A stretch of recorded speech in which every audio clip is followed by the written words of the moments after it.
Yes, sir, we promised you a great man here.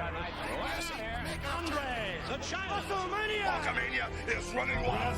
My God, what a It's not the world is watching!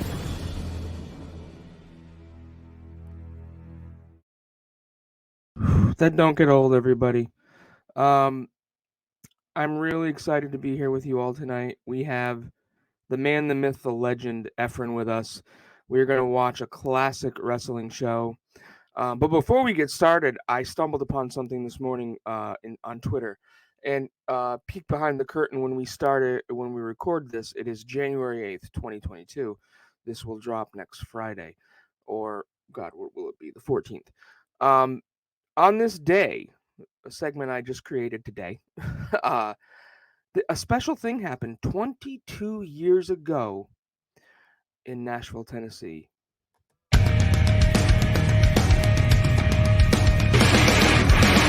this day, do the Titans have a miracle left in them in what has been a magical season to this point?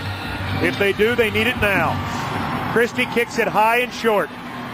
Going to be fielded by Lorenzo Neal at the 25. Yeah, pitches it back to Wycheck. He throws it across the field to Dyson. He's got something. 30, He's got 40, something. 50. He's got it. 40, He's got it. 20, 10. He's got it. End zone. Touchdown Titans. There are no flags on the field. It's a miracle. Tennessee has pulled a miracle. Yeah, that doesn't get old. I'm waiting for the day that Henry and Antonio and Money Mike come back at me with, "Hey, remember when you were up 35-3?" I mean, it's the easiest way to come back. But on that note, super excited about tonight. We're going to talk all things WrestleMania 2, and away we go.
Oh, wait a minute. Hey, everybody. Wait. Efren, what are you doing? what I do every time. Did you always? He wants to be introduced, Frank. For God bless it. Jesus God. Efren, you need an introduction, sir. Have we never met? I'm Yes. still waiting. I've had Do it. 3 people left already. I'm still waiting. Look at Brandi White. Brandi knows. Brandi knows. McClanahan, you're new. I'll I wait. got one for you. Go. Ladies and gentlemen, boys and girls, children of all ages, Top Guy Theater proudly presents to you the the game event host. Everyone, I'm proud to bring you Efren!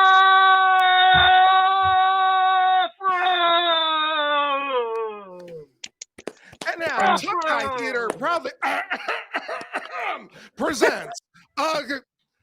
Hi, family. How are you doing? Do I sound okay? Sound good. Fabulous.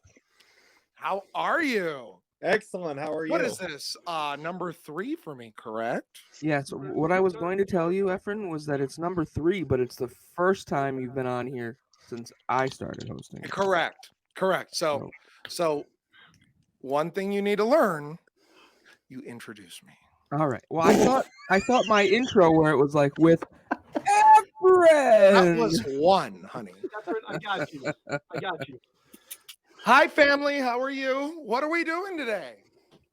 Well, we're gonna watch an event. I think you were at, which is incredible to me. We watched. Was at, baby. So we're gonna get all up into your time at the Los Angeles Memorial Coliseum. Love it. Or is it the not the Los Angeles Memorial Coliseum? The Memorial Sports Arena, I think. Memorial Sports Arena, right? The Coliseum is where WrestleMania 7 was supposed to be, right? But it was not. But you were also at 7, available on Top Guy Theater. Yep. We've had some incredible conversations on this show. I'm going to go around the room real quick, and then we're going to get right into it. Now, can I do the Brady Bunch thing while you go around? Go ahead. Go ahead. Here's the story. Phil, what's up, buddy? Well, today's a paradox for me, a juxtaposition, if you will, because we have my absolute least favorite WrestleMania of all time, without question, on the bottom. But we have my absolute favorite guest host. We have Efren. Words cannot come out of my mouth fast enough of all of the excitement I have when he tries for this to man mention my name in this show. So I'm ready. I'm primed. I've got WrestleMania 2 up to my chagrin. Let's do this. Mr. Coelho, how are you, sir? I am fantastic. And Phil, when you introduce a star to your show, you have to give him the proper intro. You don't cough on your word. You got to clear your throat. Twice. You give him the proper respect. Mr. Bruno. I will say, I am a little surprised there is no sparkly outfit going on today. You want one? You want the black or the red or the white? Hey, it's dealer's choice. You're the guest, man. No, you're the guest. You're the guest. No, you asked for it. What do you want? Well, they go white. I don't think I've seen the white one. Okay, because I just paid for a 24-hour cleaning for this thing. The guest. While I get this, Mr. Bruno, you're right there, right? Yeah. That introduction to me is what I need 6 times an hour. Go on. He's going to need another one when he comes back with the coat. Just remember. All right. Miss Brandi, how are you doing? I am wonderful. I'm very excited. I've never actually seen this show, so I'm excited to experience it. Right now. Oh, my God. Oh, my. I'm so sorry, Brandi. This is a Shure battery pack I have been looking for 6 months. The cord just got caught under the chair. It was underneath the bottom of the chair. Oh my. For 6 months. Mr. Coelho, Mr. Brandi, Miss Brandi, pardon me. Thank you for letting me move my chair. So now I'm going to go get the white.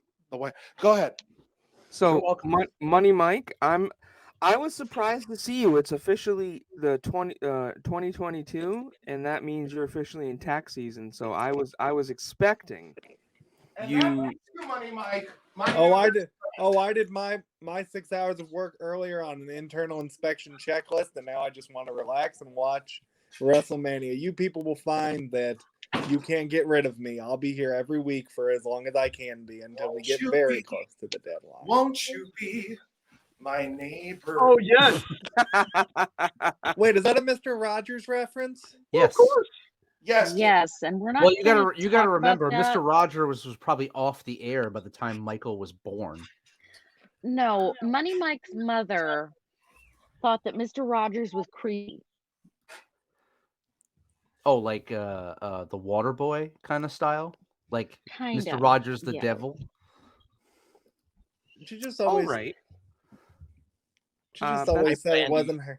It wasn't her favorite show. I was more a Blue's Clues child.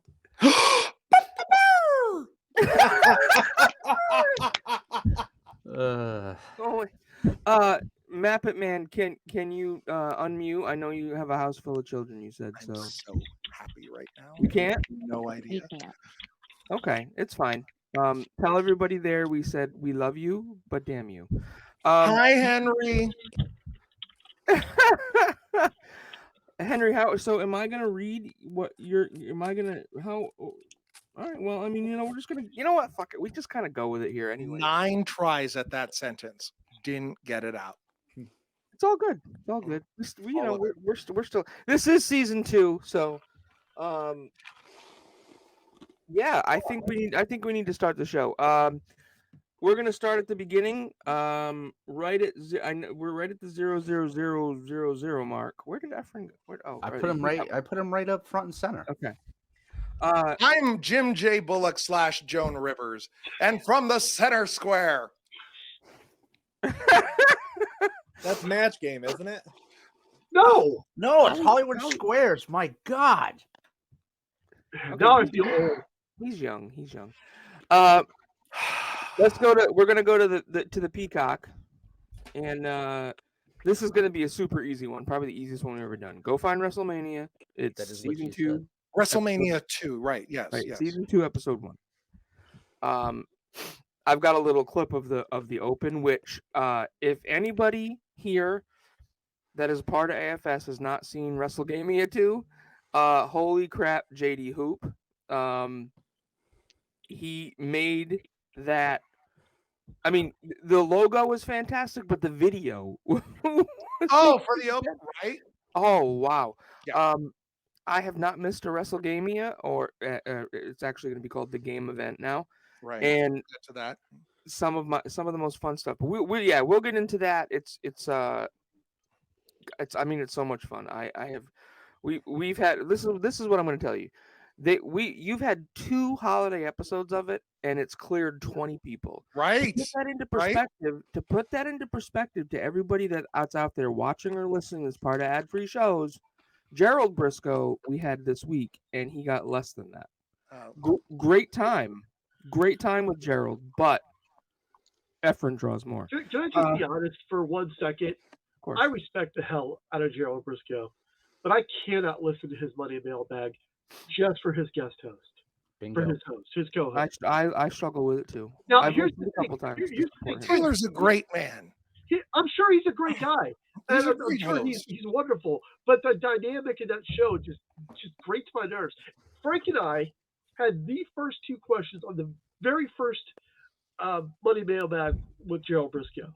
Mm-hmm. I remember that vividly. I listened to that episode, and I hated it. And I'm like, I can't. I want to, but I can't. Phil, are we actually going to start the show, or is Mike's Social Security going to expire before we get to WrestleMania 2? Are you saying your Social Security or my Social Security? Yours. All right. On that note, let's go to the cock. And Efren, if you want to give us the play notification. All right. You know me. For those of you who haven't been here, I'm gonna count. We'll count down up to 5. So you.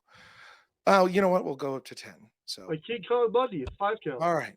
Here we go. And I have the intro video. So when you say hit play. Oh, okay. We're gonna go right into it. In 3, 2, 1, play. 1. And that's all I had of it. And so that opening would start every hour. You cannot find the other 2 hours going into Chicago or Los Angeles.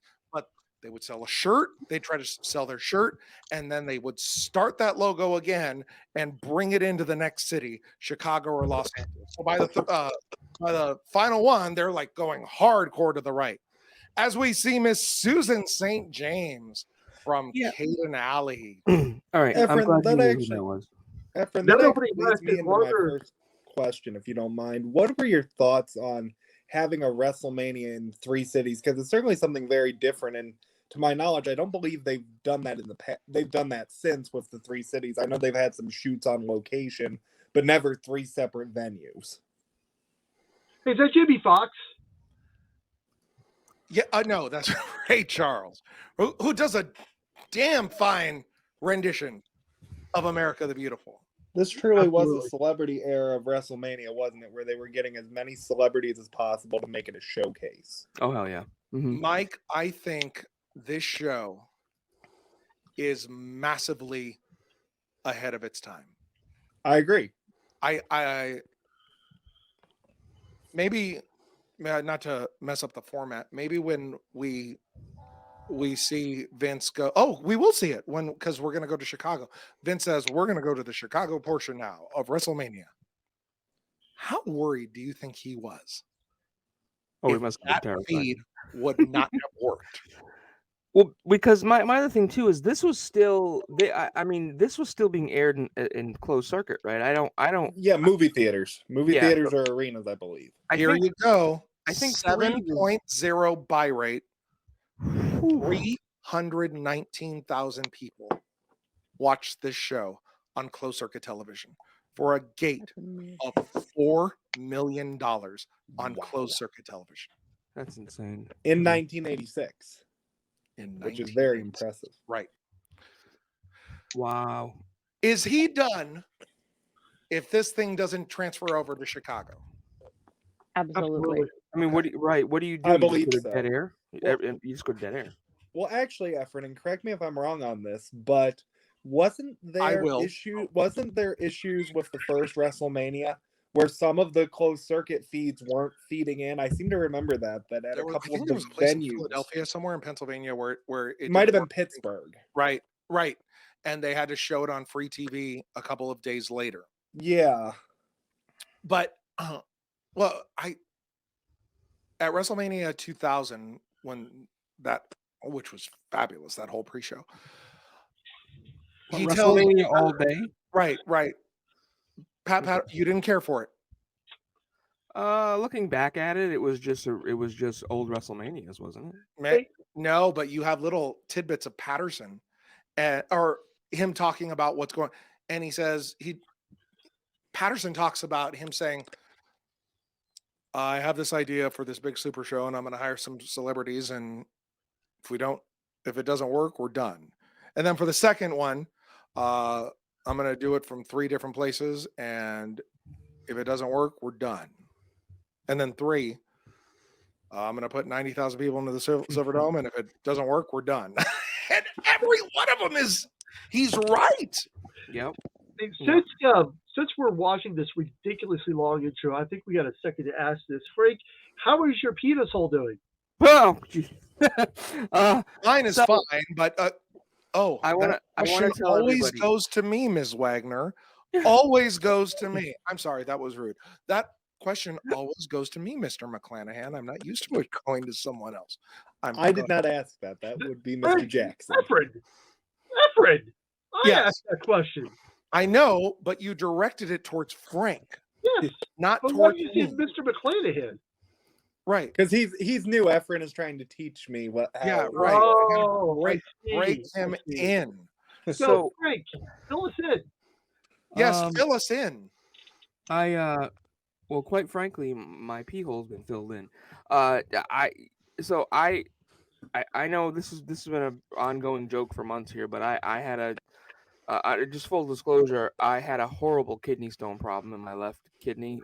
I actually had 5 stones in there, one of which was so big it was blocking the ureter, which is the tube. Not 6, Mr. Coelho, but 5. It was so big it was blocking the ureter, which is the tube that goes down and brings urine to your bladder, to the point where my left kidney wasn't functioning at all. So I was only working on one kidney.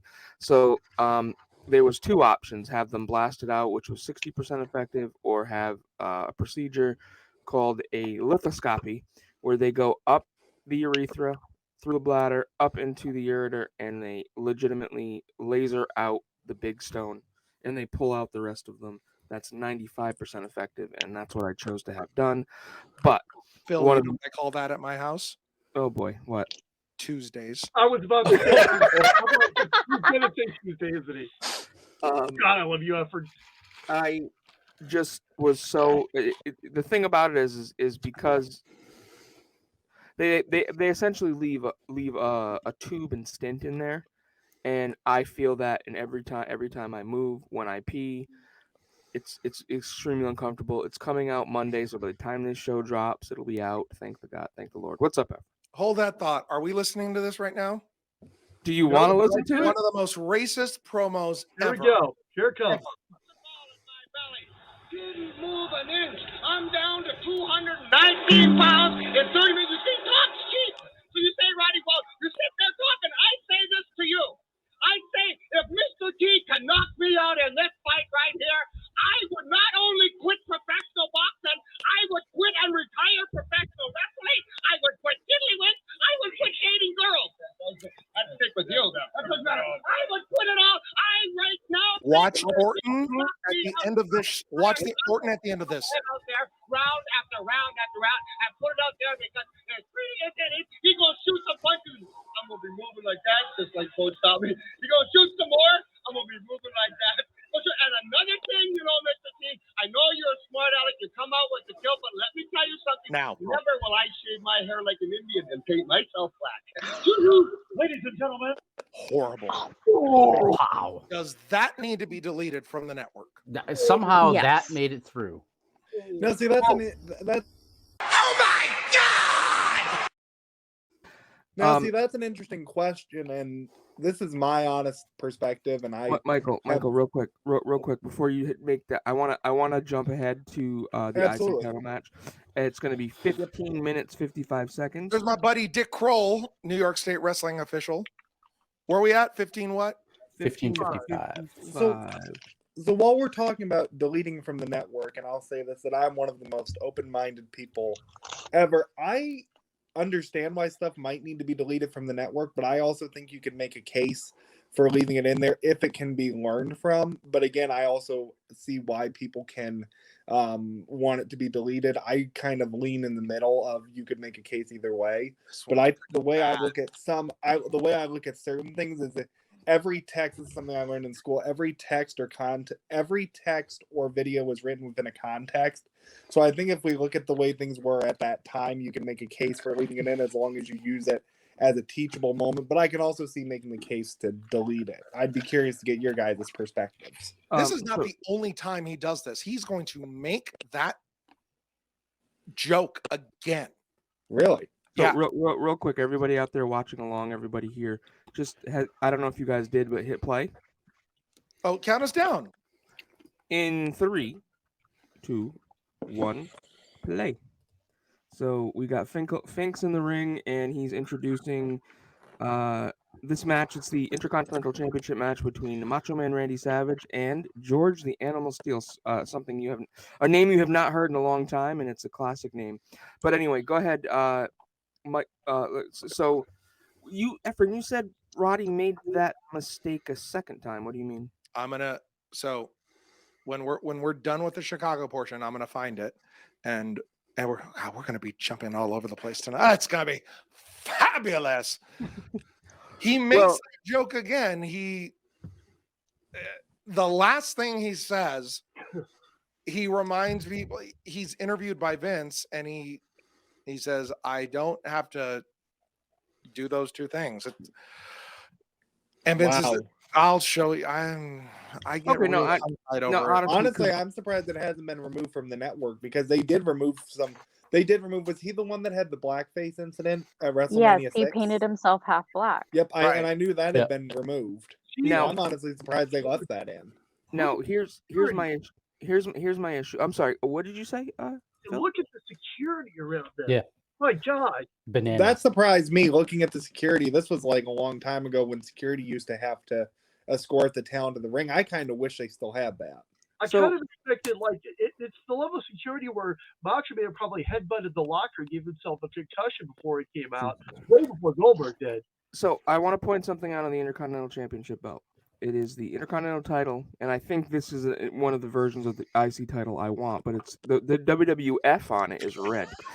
And why? I don't know why you're laughing at me, but because you said, let me tell you something about the Intercontinental title here. Let me tell you something. This is the one I want.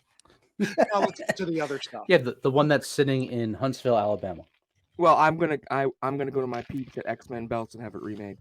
But this is the title belt, if I'm not mistaken, that Ricky the Dragon Steamboat was holding in his video that he made for us on Wrestlegamia.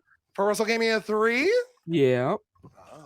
It's awesome that you get those cameos, Efren. To me, that's one of the highlights of each Wrestlegamia, seeing what the cameo is going to be. Or I should say the game event. Yeah, right. I have sent Frank some logos. I would like your opinion on them. I have we unfortunately are. missed the last two of the game events, and that's just because circumstances in life. And Efren can tell you every time we do one of these, I'll message him later on. I'm a game show freak, and like if I'm not participating, I am literally screaming at my computer. No, that's the wrong answer. No, it drives me insane. It's a lot harder than it looks when Yeah. when you're watching it, you think, oh, I can do that, and then you get picked, and it's a whole different story. But all the experiences have been amazing. I mean, the last one with second two, that's honestly probably my favorite New Year, just because it was so fun and so different. Takes a lot of credit. I give everyone to come up there and try to, publicly say it is not easy. Yeah, when I you got are I got a on the couple. spot. I got a couple wrong, and I'm like, well, that's an obvious answer. Well, no, it's not to the 100 people that were surveyed, and also, I'm gonna break some balls because my team captain, whom I love, thinks that Jade Cargill has the best abs in wrestling. What? He's not technically wrong. No, he's not wrong. But the Uh, survey was done in April and September of last year. John Right, so Morrison. I don't think she had debuted yet. I'm just Right. saying. John Morrison, without question. That's that. I would love Efren. Was he on the survey? Yes, he was on the survey. I think. Did you say number two? Chris Masters would be who I would pick. Chris Let Masters. me look. Let me look. Oh, he's biting his calf. Oh my God, this is classic. I have to tell everybody out there, I think the work that George Steele did in this era is so underrated. And knowing Macho Man, he probably did actually bite him. Is this it looks like, is this one of the old school like boxing rings? It kind of looks like it doesn't have a lot of give. It looks so stiff, doesn't it? It's about to be in about a match or two, right? Right. Nassau Coliseum, 16,585 people here for a gate of $414,615. Your average ticket price, $24.90. Oh my gosh. See, now, if Henry could talk, he probably had that prepared. Henry, did you know that stuff? If I'm jumping you, I don't mean to. No, it's okay. It's honestly Henry, okay. are you ready for Map It, sir? Well, he can't do Map It because He he's has kids. Yeah, it's all good. He's just Well, here point to having the a good East time. Coast, Henry, home of second to New York and the Nassau Coliseum. Now, so I have some notes here, and I'm going that. Again, I like notes. Henry would have covered. Hold on. Stop. Let's wait until Mr. T and Roddy Piper. That's when you want to hear the notes? That's when I'm going to do it one way or the other.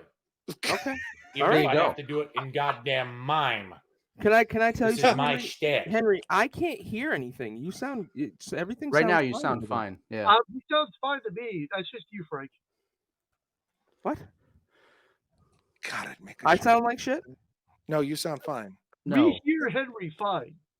Yes, Yeah, we're this is a saying that. minor detail thing, but I kind of like how all the light is focused on the ring and the crowd is kind of dark. Like I prefer Yeah, I was a this fan of setup. that too. I was a I huge pref- fan of that. I prefer this setup, honestly, to what we have nowadays where it's so bright and you can see everybody. I know it's a minor thing, but to me, sometimes less is more with this kind of stuff. Well, that Now- was the Triple H setup that we'll never see again. Look at this. Savage was went under the ring, guys. Savage goes under the ring to the other side to jump George Steele, and I think the issue here, not the issue. Oh, he's biting his arm now, and I wanted to bring up. So George had a thing for Miss Elizabeth in this time, right? That was the storyline going into this. Correct. And this will continue for the next year, Yeah. Right? 'cause going wasn't- into 3. Yeah. Wasn't George at that? Wasn't George in the corner of Steamboat? Yep. Correct. Steamboat returns after a crushed larynx, according to Jesse, in a match against George Steele at Saturday night's main event. You sure that's not the same as context? But anyway, Stop. He just hit him with a bouquet of flowers. yeah. Where the saw hell did that. that come from? This is a Rick Springfield concert. Is that like whatever? You this- gotta love somebody. So you bring flowers to a Rick Springfield concert, and he drums them with the guitar and throws them and they go flying. Is that when like somebody had to sell getting hit by popcorn? I can't remember who that was, but it was awful. DiBiase at the Royal Rumble. Yep. Yeah. Brandy, Now- Rick Springfield fan? Of course. Never gonna give you up. Never gonna let you down. It's Never Rick gonna Astley. turn That's around and hurt Astley. you. No, no, No. Thank you for having me. Enjoy your night. Well, no, Ladies and gentlemen, Efren. Rick Springfield, wasn't he 8675309? Thank you for having me. Good night. No? My God, No, that was See, Tommy Two that Tone. one requires Oh this wow. guy. See, well, I'm sorry, I don't know. Efren's gone. See, okay. Oh, I don't what. Gimmicks, Oh, no, it's turnbuckle Jesse's girl, or not, right? Jesse's girl. anyone but Jesse's Brandi girl, and Bruno. okay. Yes. I bet you all went and Googled that, didn't you? I did didn't. not No. need. I did not need to Google that. Yeah, we're not a Wikipedia show. You got turnbuckle in my hair, man. See, that was his other gimmick. Was he would always? I wonder what kind of budget they had on fucking turnbuckles. Like, Right. because he would go. Well, you know where like, they that got was him is his thing. turnbuckles. You know where they got him is turnbuckles are us. Oh, This is a great moment here. Just stops in his Oh, tracks. Yes. Oh, I love that they have a pairing of a face manager and a heel Macho Man, because no matter Yes. what you say, you cannot deny that Miss Elizabeth was always a face. She was a Until baby WCW. face manager. I don't know. Oof. I just watched What Happened When, and she was pretty much a heel when she got Goldberg arrested for. Yeah, I was gonna say in WCW towards that end, yes, but Oh, here comes the elbow drop, boom, that's it. A savage elbow drop too, and he kicked out. He kicked out. What? He kicked out. What's going on? I mean, it is WrestleMania. I was kind of expecting WCW '94 where the elbow drop would have whooped George the Animal Steel up from his coma. Oh my God, that crap! Jeez, oh Pete. Let's not forget the Pro Wrestling NES cameraman outside going from left to right. Oh God. The thing that gets me about this though is like if you think about quality and were they sure that WrestleMania was going to happen and how much time they spend on sets and different things, like the same blue ring apron for the ring skirt for that they use for everything, and then just one little banner that says WrestleMania 2. Well, I mean, I want that banner. It goes back to what I said though.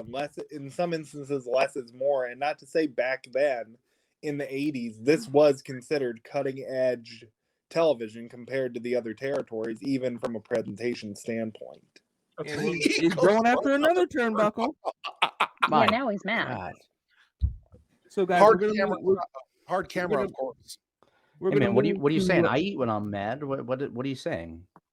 Are you calling me fat? I eat when I'm mad too. I'm so mad. I would need a turn. If I just lost to the Macho Man, I would look for a snack too. Especially if he was laying on my pee-pee. No, Brady, you would be stacking on the Macho Man. Don't lie. Guys, we're gonna move to 41-13, and you're gonna see the vivacious Joan Rivers in the ring. Oh my goodness, I love So, Joan Rivers. If everyone could go there, and this is going to be for the. This is why you have me here, because I'm gonna geek out in about 2 minutes here. I love Joan Rivers, but I love her for a lot of other things. 41-13, right? 41-13. And let me know when everyone's ready, and we'll. You're into that grandma stuff. Is that A lot of countdowns today. Yeah. So second 2 on ad free shows. Let's play Frank's porn history. Great. Oh. Great. Nobody wants to know my porn history. I think those of you that I haven't had that conversation with would not We don't want to know his porn history. Gives us Speak for yourself, Efren. Come on, us Frank. Share. his whole Catcher in the Rye about his left kidney. Oh boy. Thanks, Brandi. Hi, Daddy. I have a broken pee-pee. Will you help me? Oh my God. I'm ready to play this. If What y'all am I are. doing with life? I'm almost done with this Joe Montana commercial. Oh, Wait, Michael, sorry. that's not. This is your first time on here with Efren. Boy, oh boy. Yeah, Mike McClanahan, how you think? What do you think? Efren, I really enjoy it. It's a ton of fun, and I think you bring a lot to the show, and I love how you have all the little facts and history about the event. You can tell this is an event you truly love. He is the host with the most. Very true. Mr. Bruno, 6 times Is this one of your favorite WrestleManias, Efren? No. No, but Are we it ready? has.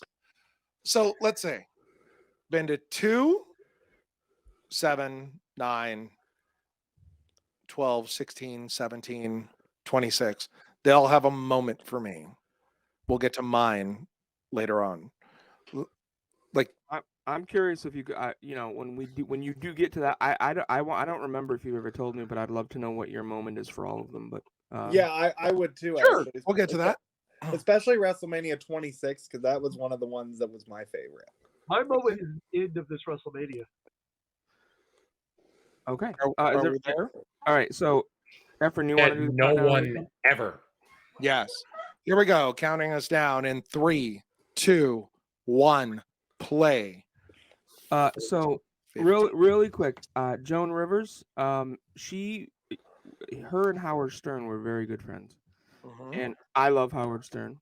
I really do, and if people out there want to cancel me for that, I'm sorry. I just love Howard Stern, and when he was devastated when she passed, and he told the story. He gave her eulogy at her funeral, and he in his eulogy he said to the entire crowd that was there that the last conversation he had with Joan Rivers was about how her, and I quote, this is a quote from Howard Stern, how her vagina was dry. Jesus. Frank, I would just like to point out that I canceled you long before this. I canceled you. Oh no! No! I canceled Frank the moment, the exact moment he said, "I like the movie White Chicks." I love that movie. We need to pause this video right now. Okay, I'm sure. I am taking over the show.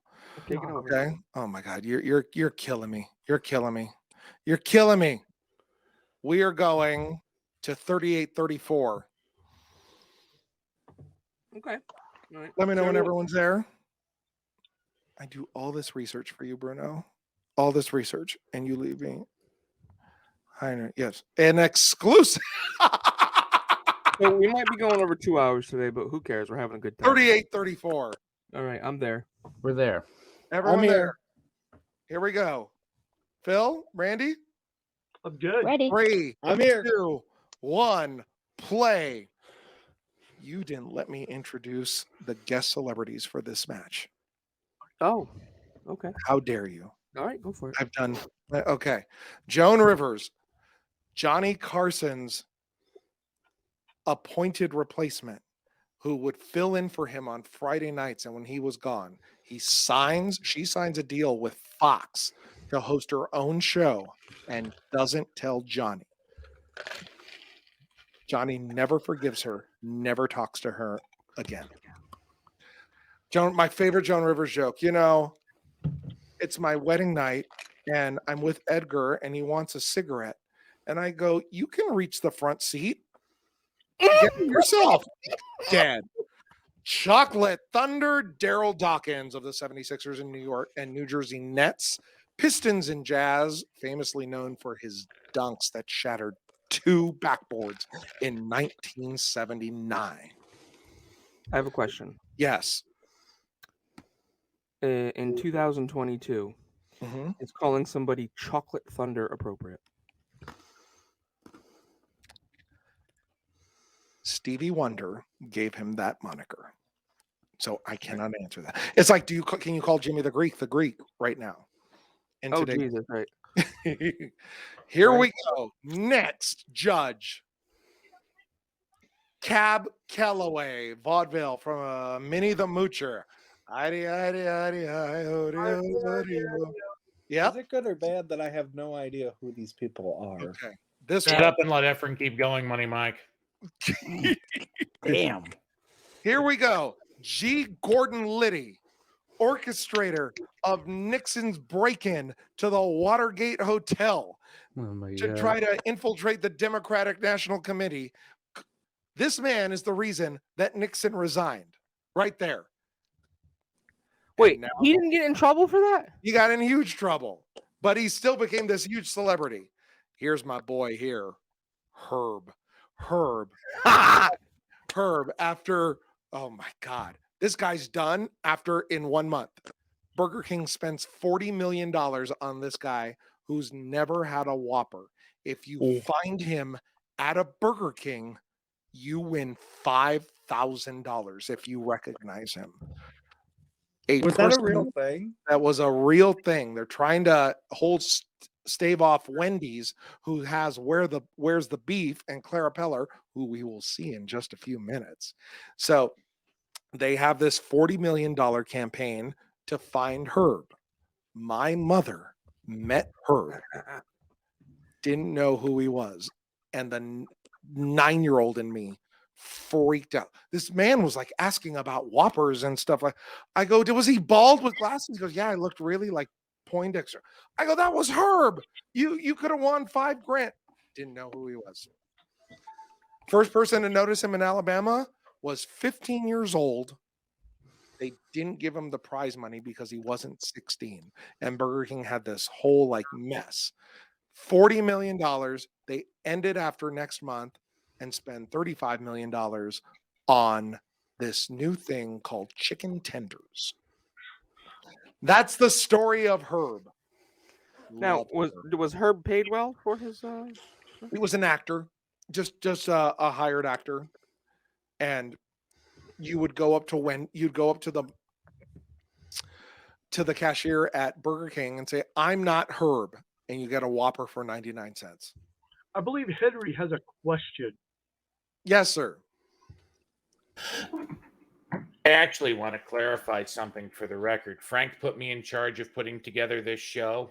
And since I didn't want the only thing we covered from the Los Angeles Memorial Sports Arena to be the main event, which features King Kong Bundy and Hulk Hogan, which we'll get to later in the show, I cut out Joan Rivers. But I did so on the instructions of the gentleman with no working pee hole. And I'd like that to be noted for the record. I love that you're playing because I'm not working too. You know I'm gay, right? And like you can't have a show without Joan Rivers. WrestleMania 9, 15, 85. You got to have Joan Rivers. You just threw Frank under Antonio's bus.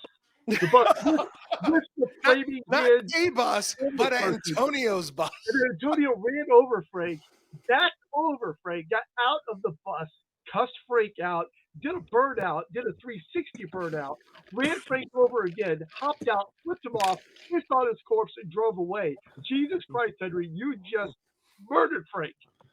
I'm more impressed that you could do all that with a bus. No, Antonio's bus.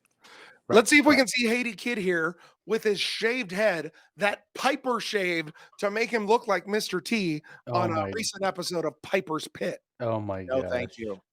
I can say without question that as much as I hate WrestleMania 2, this is probably right here the highlight of WrestleMania 2 for me. Really? Mr. T, absolutely. I'm excited for the NFL Battle Royal. That to me is the highlight. So do you know Efren, do you know the backstory of Roddy Piper and this match?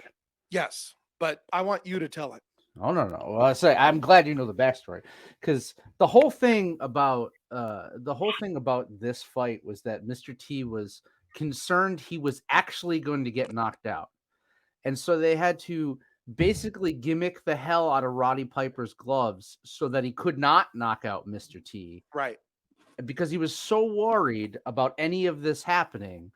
And years later, Roddy's like, I'm going to shoot. And he shot that on Vince Russo, of all people, I believe. And this was also kind of a sideways plug for Rocky 3, wasn't it? 3 had already he was pretty big back then, right? Well, he was at 1. He was in the main event at 1. Well, yeah, he was a huge star. The A-team. For the A-team was probably more what it was about, right. I would assume. So, James, I realized I can mimic you.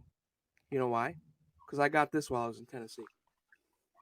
Oh, there you go. So now I can be like James Quell. I like that yours says tighten up. That's cute. I'm tight. Did you get that when we were in Nashville? That means? Yeah, I did. When I spent $300 at the team store, this is what I did. That's not what tighten up means. I saw that hat in the store. Yeah, it was $35 for this fucking thing. Your referee is who? He's a boxing referee, isn't he? Jack Lutz, famous for what match? Is it a Mike Tyson fight? Hogan Sheik, when Hogan won the title. Oh Wow. Didn't know that. I didn't know that. That's cool. This is the game event, and you just don't know it. You just don't know it. I do like at the beginning when Piper and team meet at the beginning. He's like, "Oh, you made it, huh? Found your way here." So rude. I'd like it to be noted that the only thing I really took away from all that is one, we shouldn't have cut Joan Rivers, and I'm sorry about that. But two, Stop. you're telling me that this fake boxing fight is fixed? Yeah. What? I don't know, but Gordon Liddy's like all intent on making his trivia. How much do the celebrities make here for what was the minimum they made every celebrity at WrestleMania 2? $500. 10 grand. Anyone? I'm gonna go $500. $12,000 minimum. Whoa. Oh, that's pretty close. So we have Gordon Liddy, Herb, Cab, Dawkins, not gimmick attorney, Daryl. That's 50 grand, and a match hasn't started, and you haven't paid Ray Charles yet. I was about to say, if they had gimmick 30 doctors, they would have had WrestleMania 2. They would have been paid for it. I would assume that Herb got the minimum, right? All he did was come in and dance. They were trying to make him a pop culture icon at the time, and it wasn't. Do you want to buy a Whopper because this man hasn't had one? No. And now that he has, he loves it. I'm in. So I'm just going to tell you, most of my double chin is from Whoppers. So like, you guys don't even want to know what I get on what I put on my. I worked at Burger King, and seeing Herb makes me want to exclusively eat at McDonald's for the rest of my life. I can't even tell this story. I can't. Yes, you Please can. tell Please us. do. Please. I'm gonna tell it in between the round. Bell is sounding, and these two are still going at it. Second sitting there. Oh yeah, you're a big help, Jack Lutz. You know, now that I'm rewatching this again, and knowing what I know, I can definitely see the gimmicking of the glove on Piper's side. Mm-hmm. Wow. Let's hear the story, Efren. We need it. I am in. This is this honest to God truth. Strike me down if I'm lying. Last night, I'm in line at McDonald's, and I've ordered. They have their Haunted Mansion 2-to-1 drive-through, and I've ordered, and I pull up. This woman finishes ordering, tries to cut in front of me, and I honk. I'm like, "Hey, you're about to hit me." She rolls her window down and says, "You have a real fucking problem. If me cutting you off is the worst thing that happens to you." I go, "You almost hit me." She goes, "F you, you effing B word." As a religious thing hangs from her. I go, "You are a good person right now, trying to be." That's the very G. She screamed, "Frank, I'm sending you this video. This woman swears she wants to kill me. She wants to kill me." You videotaped her? Oh yeah, she was. Of course. It was funny at the time, and then it wasn't, because if she would have drawn something, I would have been done, because I would have had no place to go. Did she have like the Jesus fish like bumper sticker too? I won't say, because I'm not trying to offend anyone, but she triggered me. Well, usually that's the telltale sign, right? It's either that one, or it's like they have the piece, but they're the ones flipping everybody off. She screamed at the top of her lungs, "I wish I knew someone who killed people, because you'd be at the top of my list." What is wrong with this person? You should wait till you see the video. You have to show it, Frank. I'm sending it to you now. You want me to show it? All right. Oh yeah, this is crazy. I can upload it. It'll just take me a little time. My God. As we get back to round two. What is wrong with So Frank? I wanted to ask everybody. I know, Michael, you probably don't. Well, I mean, I'm not. I know.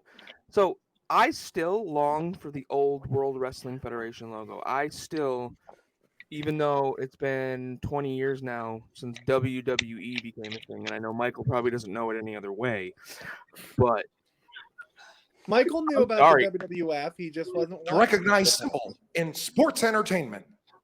The one I used to love is the World Wrestling Federation. What the world is watching. And you know what logo I miss is the scratch logo, the WWF scratch logo. Yeah. That Worst part of the match here. I mean, this is just horrid. Yeah, horrendous. What? Just the punches and tea. I miss the Union Underground Raw intro music. Thank you. That was the best Raw intro. I got so fired up every time that played. And then he kicks him right here. Love it. Vince. Oh, come on! I oftentimes miss Vince. What do you think about having this as a boxing match instead of an actual wrestling match? I like different. I It was do too. early and different. I had never. And Roddy the crowd's Piper cheering would have for Piper murdered left and Mr. right T in a here. boxing match. I miss Roddy Piper. I think So, we all Efren, do. I have a question. How much do you think at the time, because we've seen a lot of celebrities, and we kind of talked about this earlier, the main people that are watching WrestleMania in these closed circuit theaters, how many of them do you think are coming more to see the celebrity involvement as opposed to the Hulk Hogan's, the King Kong Bundys? Great question. Thank you. Never thought of it. Thank you. Never thought of it. Family, what do you think?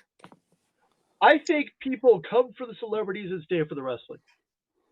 Good point, Phil. I agree. So let's go back to one. Name your celebrities. Billy Martin. Cyndi Lauper. Right. Muhammad That's Ali. exactly right. Cyndi Lauper would get people more than probably anyone else into a closed circuit television thing in the 80s. Not Liberace. Billy Martin, yes, for New York. But I think Cyndi had I'm surprised Cyndi wasn't back here for 2 or some other like massive pop star. I love this. Orton just throwing water in here you go. Let me ask you this. With no Rock Wrestling Connection, does WrestleMania make it? I don't think it becomes as huge as it was without the celebrity involvement. I agree. And without rock and wrestling, it would not have become a cultural brilliant. phenomenon. It was just brilliant. I mean, to have his finger on the pulse of television and knowing what MTV was about to do was just. How do you think? It would have been Starrcade, right? That was my thought. And I guess going off of the Starrcade, another question is, do you think another promoter other than Vince McMahon could have utilized the celebrities to this extent? Like, do you think a Jim Crockett or a WCW would have known what to do with celebrities and present them in this light? Okay, so let's take that as Piper goes down. Let's take that. Who can Crockett get that's bigger than Cyndi Lauper in the 80s? Smoking Joe Frazier. As a matter of fact, Smoking Joe Frazier was not only at Joe's Starrcade here. 84, he was one of Mr. T's cornermen for this fight. Right. In the 80s, Schwarzenegger. Yeah. Excellent. Stallone. A Schwarzenegger Stallone would have gotten me into a Crockett show. Look at Duva, man. If you want to see Duva like collapse in the ring, watch Andrew Galata Riddick Bowe 1 with the riot at Madison Square Garden. There's a whole full riot that breaks out in the ring, and Duva's on the floor, like passed out. I have to pivot for a minute because you just brought a memory to mind. We were talking to Cyndi Lauper and Efren. I know you're going to remember this. You were quizzing me for one of your right for Pointless. Yes, name a Cyndi Lauper song. Name a Cyndi Lauper song, mm-hmm. And my brain short-circuited. I remember the video. I remember Captain Lou Albino in the video. I remember the whole video beginning to end, but I could not put the music to that video. And I don't think I'd blown a gasket harder than I did when I could not remember the fucking song, Girls Just Want to Have Fun. Let me interrupt you here. Piper's knocked out of the ring here. Per boxing rules, when you are knocked out of the ring, you have a 20 count to get in, not a 10 count. If you are helped in any way, like he is right now, you are disqualified. So he had 20 seconds, not 10. Follow the rules. I'm big into rules, man. Here's your box. The way WWE counts, 10 seconds is about 35. Right. So good. What do they call that? Titan time? I know that's what they call it for the Rumble. So Stallone would have gotten me in. Schwarzenegger would have gotten me in. Can you name a girl, a lady? I was thinking about that. Pamela Anderson, is she a? No, she was not a thing yet. She's like 16. Molly, so Molly Ringwald would not. Okay, let me look this up. wrestling, ladies and ladies. Molly Ringwald would be the good reference, though. Mm-hmm. I don't remember the actor's name, but Luke and Laura from General Hospital. I Here's the- think of Luke. Yeah. Here's the thing, though, is that Crockett's whole thing was based on wrestling. So let's say pre-Turner, right? Looking at how Crockett, viewed his events. Hello, Gold Boxing Glove. Yeah, right. He's talking shit. She'd get me into a Crockett show. She'd get me into a Crockett show. I got two for you. Brooke Shields. Perfect. Jade Fonda. Yeah. Shields and the Blue Shields would be Lagoon and better, all that but- crap. Yep. Shields would have gotten me. Yep. Brooke Shields, great side question. Yeah. Right. Sorry. Throws the chair at him. Right. It's Right. great. Right. Yeah, thank you guys for Shields discussing that. totally I was just curious your thoughts on that because I know That's JCP great. was the other big But competitor at the time. Crockett was wrestling, right? And so that's why Yeah. it would be out of place almost if he had celebrities, and I don't think that they would know what to do with it. On the So other do you- hand, This segment of the match didn't work for me. Protect yourself. Both their hands are down, and give me a break. Go ahead. Hey, Henry's waving his Bob Barker style microphone. sorry, There. he wants to point at his map again. Henry, map it. Actually, since we're almost to the end of this match, I'm gonna go 2 for 1 once we transition to the Rosemont Horizon in Chicago. There you go. I'm so happy right now. I'm Henry, enjoying do me a myself. favor I'm too, because I'm bored. kind of locked into this show. I know you've been saying things in private chat. Just text me, because I'll Got take- another one. Heather Locklear. Here we go. Here's the ending right here. Ooh. I would have turned. Can I get some audio here, please? Map it, not map it. Track it. Map it. Oh, wait a minute. I knew this was coming. I knew it. Fantastic.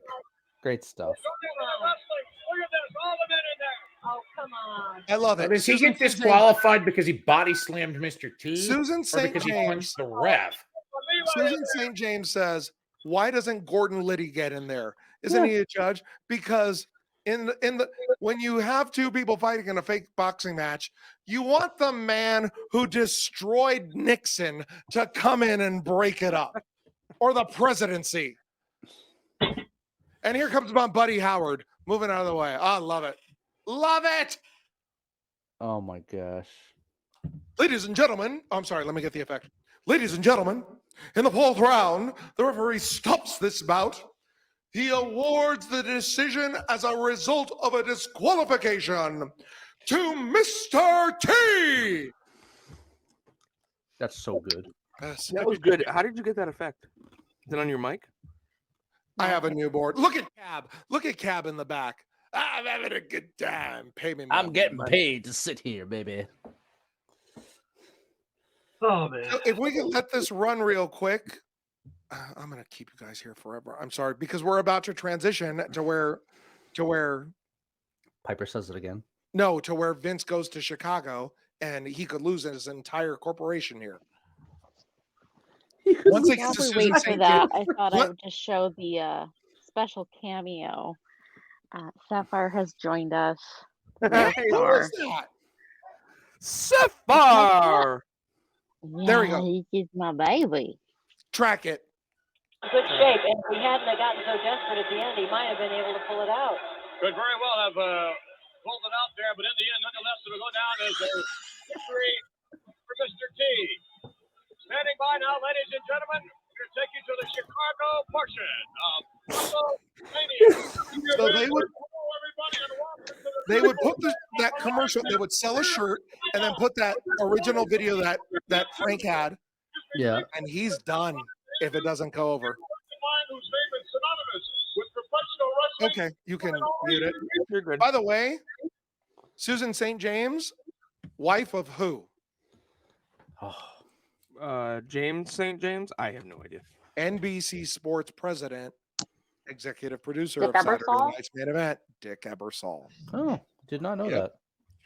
And here's our next celebrity, Kathie Lee Crosby. From what show? Regis and Kathie Lee. I really don't know. That's Incredible with John Davidson and that Frank guy. And that Frank guy. Yeah, what was his name? So we are in Chicago now, or I'm sorry, we're in Henry. Am I jumping your stuff here? You can keep going for a second. Okay. We're at the Rosemont Horizon in Rosemont, Illinois. Not sold out. 9,000 people with a gate of 294,000. Your average ticket price, $32.67, $8 more than New York. So a higher ticket price, but 100,000 less. They did not sell out. What happened to that topic? Follow-up question to that, Efren, just because this interests me. Do you have any idea why the ticket price might have been higher in Chicago compared with New York? I don't. I do not. Hey, guess what? Guess who Velvet McIntyre is going to face? That would be the Miss Moolah? Ms. That would be the fabulous Moolah. What is she wrestling under? Who mentioned Chet Kopic? Me did. Mr. Coelho, tell me about Chet Kopic. No, I don't know anything about him. I said, what happened to him? He died a couple of years ago, about 5-10 years ago. He had a show with Phil Jackson from the Chicago Bulls, Chicago staple, had his own late night show on Sporting News Radio. I remember. I was going to say, he's not a wrestling guy, right? That's no, why. This is deep stuff here. I remember when Wikipedia came out, they used to mess with Chet Kopic's Wikipedia page. Like it'd be like XXX rated and this and that. Yeah. Notice here your referee, state referee. Oh, right. I see the Illinois patch. I was trying to figure that out. Yep. I just thought of another celebrity they could have pulled for JCP. Hold on. Watch Velvet gasping for air here. Yep. Her boob almost popped out. Okay, go ahead. Bill Cosby. Miss. Cosby? Her boob did pop out. Cosby show had just started. Cosby would have been great. I don't know how you would have used him. But yeah, that's a good one too. Didn't she put her foot on the rope? Yes, and they never caught it, and they never say anything about it. Wait for the replay and then track it. Once the replay comes up, then you'll hear Gorilla say, "Look at her gasping for air," but they never mention her foot's on the rope. Who's going to question Moolah? Who's going to argue with Moolah? Nobody. Do you ever wish they still use the state referees nowadays? Now? No, because Vince changed it to sports entertainment, saying it wasn't a real sport, and that's when he didn't have to pay taxes, those sport taxes anymore. Oh, they don't go to the replay. Hey, look at Kathie Lee. Can't mess up that hair with those headphones, right? Hey, I love how the headphones there are a spare. I'm not trying to set into anyone's mojo here, but I'm pretty sure Henry's ready to map it. Henry, you ready to map it? Shouldn't we move ahead to the next segment first, Frank? Let me see. What do we? Yeah, let's push to. We're gonna push to 1 hour 12 minutes even. Okay. I'm so sorry for keeping as long as I get my celebrities in, right? First of all, were there any celebrities in the Nikolai Volkov match? No, but they cut off a great portion of that match. When Corporal gets the flag as he walks away, he has the option to take the other flag. He doesn't and just walks by. They cut out Gorilla saying, Kathie Lee, he had the option to take both flags. He chose to only take the one. How about, and then Kathie Lee says something and then they move on. So I'm wondering, I'm going to go back, I think, honestly, probably tomorrow morning. I have the DVD set that came out years ago. I'm going to go back and see if I want to hear all about it. I really do. the Frank, are you talking about the big anthology box set that's all like it went from WrestleMania 1 It went from WrestleMania 1 to 20. Yeah, So that's Wrestle. and this might sound a little controversial, but look, I think cutting out the Roddy Piper segment from WrestleMania 6, I understand why they did it. When it first happened, it annoyed me, and I was vocal about it. But I don't want them to rewrite history, so I'm glad that I have the full pay-per-view on the DVD set. I respect and understand why they did it now. There must be so much money in original pay-per-view broadcasts. I think you're right. I'm here. Money Mike hopes so for his collection. Everyone else here? I'm ready to hit play, baby. Yeah, so I'll run this one, Efren. In 3, 2, 1, play. And producer, do we want to queue up Map It? Abso-freaking. I should turn up my mic before I try talking. Otherwise, I'm talking to myself in the assembly. Yo ho ho! Hey! Blow me down! Na na na na na. 332 Kitty Hawk, USS Kitty Hawk. This is Namcom Space Doctor Roger, over.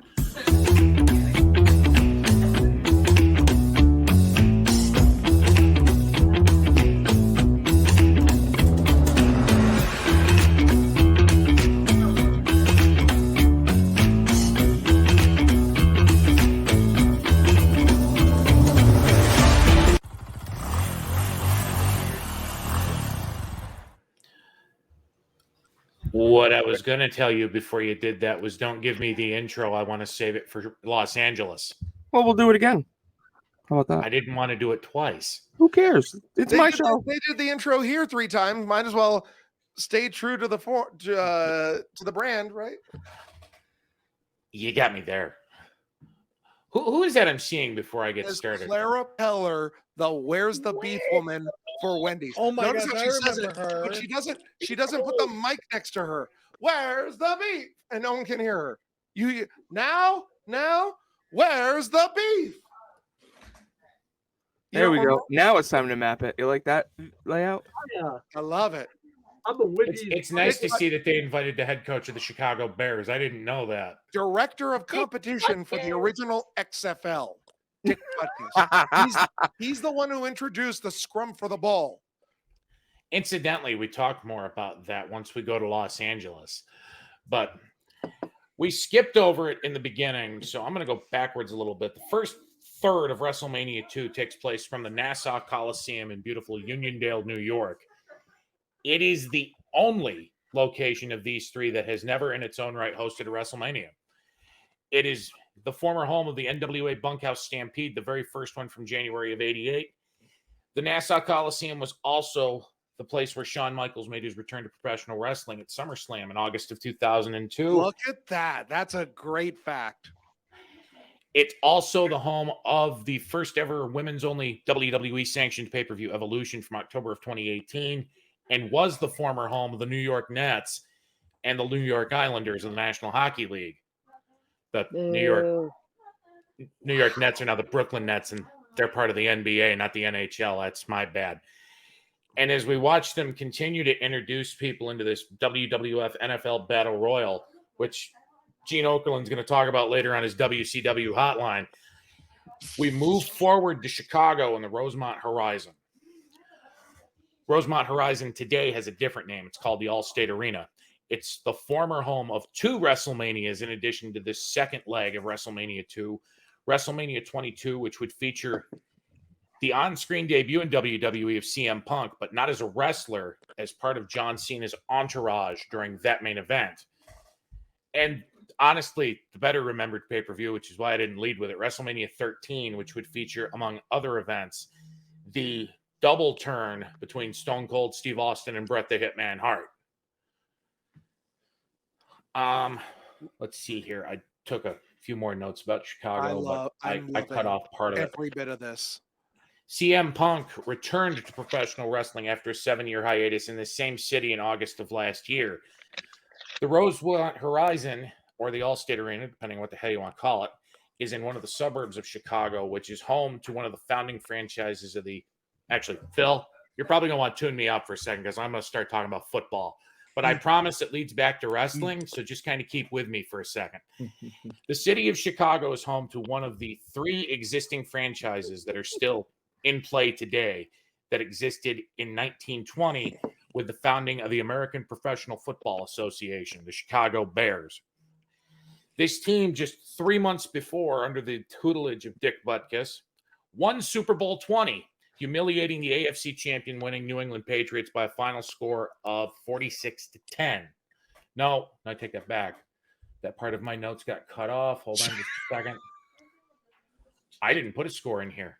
I actually think it was 51-10. I take that back. I think you were right, Henry. No, it was 55. No, it was 46-10 was the Packers and the Packers and the Patriots a decade later. There are 2 active members of that squad in this match, Jimbo Covert and the better remembered player, I think, of all of them except one, William Refrigerator Perry.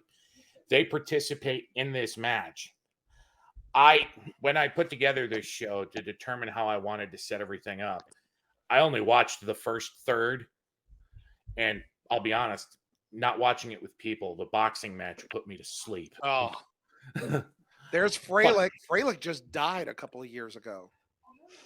Segueing back out of that for a second, I don't mean to steal your thunder, Efren. You're fine. Another player that's a part of this team who's not part of this pay-per-view, but somebody that we keep close to us in our hearts and prayers, is former WCW United States Heavyweight Champion and Super Bowl 20 winner Steve Mongo McMichael. Yeah.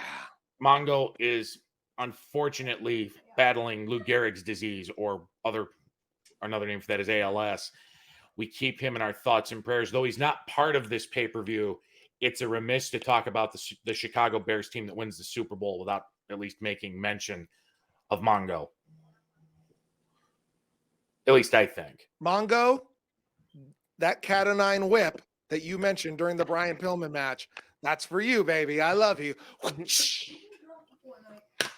And if you want to support Mongo in his fight, you can go to teammongo.com. There's merchandise. You can donate to the family as they wage through this very difficult time.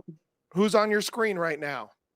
Bruno Sammartino. Last WWF pay-per-view for Bruno. That's cool. I did not even know he was on a WrestleMania. Not see him again. Well, he was at one, seconding his son David against Brutus Beefcake. May I ask a question? I'm not versed in older WWE wrestling from like WrestleMania 4 back, except for Hogan being champion. Yeah, why are the members of the Hart Foundation wearing blue?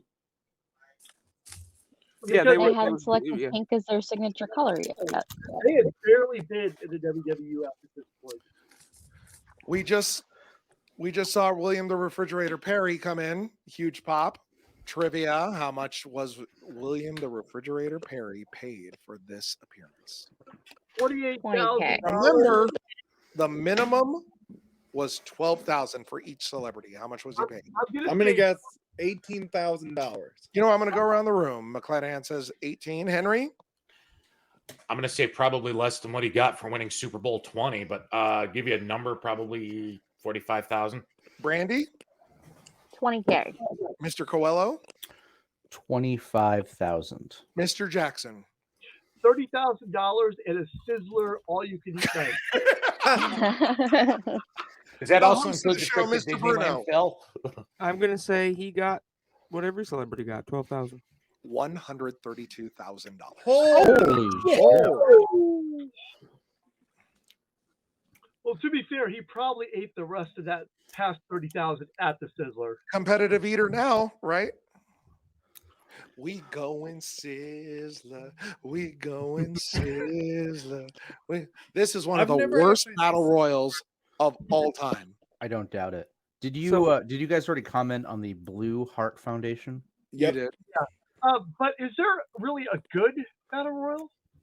Yeah. Yes, the Royal Rumble to me is an excellent. Not Royal Rumble. Battle Royal. Difference. Battle Royal starts with Phil, perfect. Battle Royal starts with everybody in the ring. Great questions. And everyone named a good battle royal. I'm Does trying the to think. casino battle royal count? No, because because they that's don't kinda like start. the, Everyone that's doesn't kinda start like the that one. Rumble where they enter at various times. Yeah, but at least that one has entries. battle royal in the name. So hot here, wasn't he, Brandi? Who? Freilich. Oh, Oh, no, yes. going back. He is dreamy. Going back to Freilich, you said he passed away recently. How old was he? Bill Freilich, I think, was a realtor or something in Atlanta, and just passed away in 2018. Looks like he's pretty young here. I mean, so this is, 30. What year is this again? 1986. 86. He's 23. Mm. 23. It sounds like he died young. What happened? Yeah, what?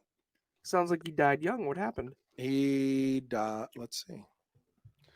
As I check my notes here. Actually, you know what a good battle royal was Armageddon 1999. The Hardy Boys won a tag team battle royal. Nope. I believe in it. Nope. Was actually... I can name the best battle royal of all That's time. what you come up with? I figured it out. See, you all have a good time. Okay. I figured it out. The best battle royal of all time was the gimmick battle royal because the Sheik could not go over the top rope. And we That's have actually a good point. Your winner, James Coelho. I wanted to go back to the women's title for a sec. Women's title match.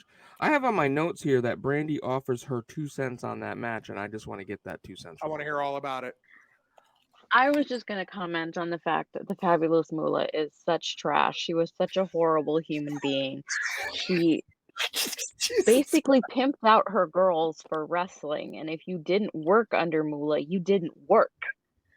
And I'm glad we're finally getting the real story, or as Paul Harvey would say, the rest of the story. Well, and actually, Brandi, a follow up to that was they were originally going to, I believe, name the Women's Wrestlemania Battle Royal for Moolah, and when all that came to light, they changed it to just the WrestleMania Women's Battle Royal. I believe that was back in 2018 in New Orleans was the first of those. That's correct, but it didn't just come to light. It had been kind of like a spoken or a whispered thing.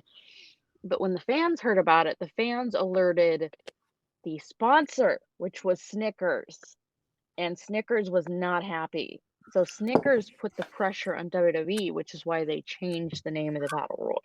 You know, one of the most powerful moments of Dark Side of the Ring is when Princess Victoria is starting to talk about what happened to her, Emma, and her dog starts barking.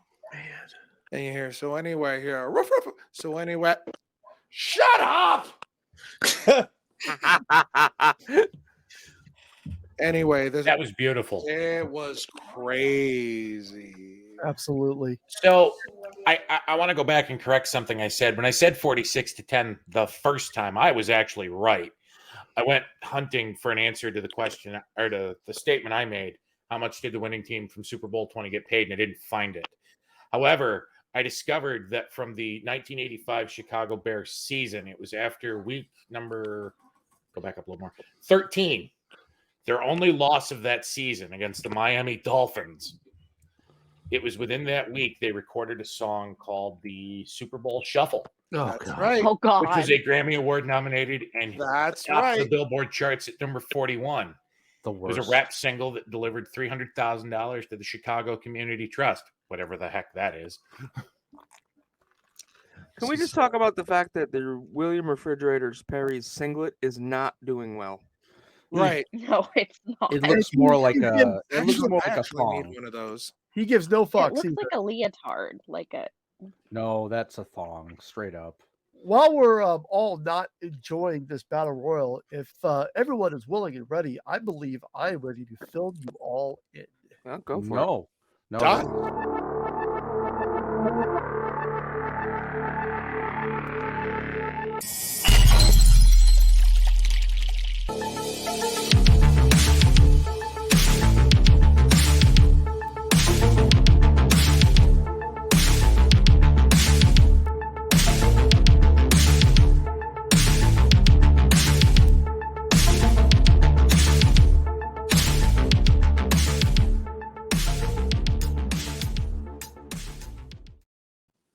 How have I never had a segment called Fill You In? Fill me in. Or It sounds like it was made for you. So as I alluded to at the beginning of the show, WrestleMania 2 is my least favorite WrestleMania. However, along with WrestleManias 1 and 3, it was definitely a large gamble for Vince McMahon. He rolled the dice on 1. He rolled the dice again on 2 with a little bit more confidence. In 3, I think he had it nailed down. But here's my question. After WrestleMania 3, a lot of people seem to think that WrestleMania itself was bigger than the card it presented. For example, the name WrestleMania is synonymous with what? People, if you ask that to a random person, they're going to say Hulk Hogan, or they're going to say, wrestlers. They're not going to say, oh, that banger main event match with Becky Lynch and Charlotte Flair and Ronda Rousey. They're just going to say WrestleMania is huge. So my take on this is pretty simple. I believe that WrestleMania being larger than the performers itself is both a boon and a hindrance. When it comes to coming to a town, WrestleMania as a name brand brings revenue, brings eyeballs, brings people from other countries. For a town, it absolutely 100% makes the town better.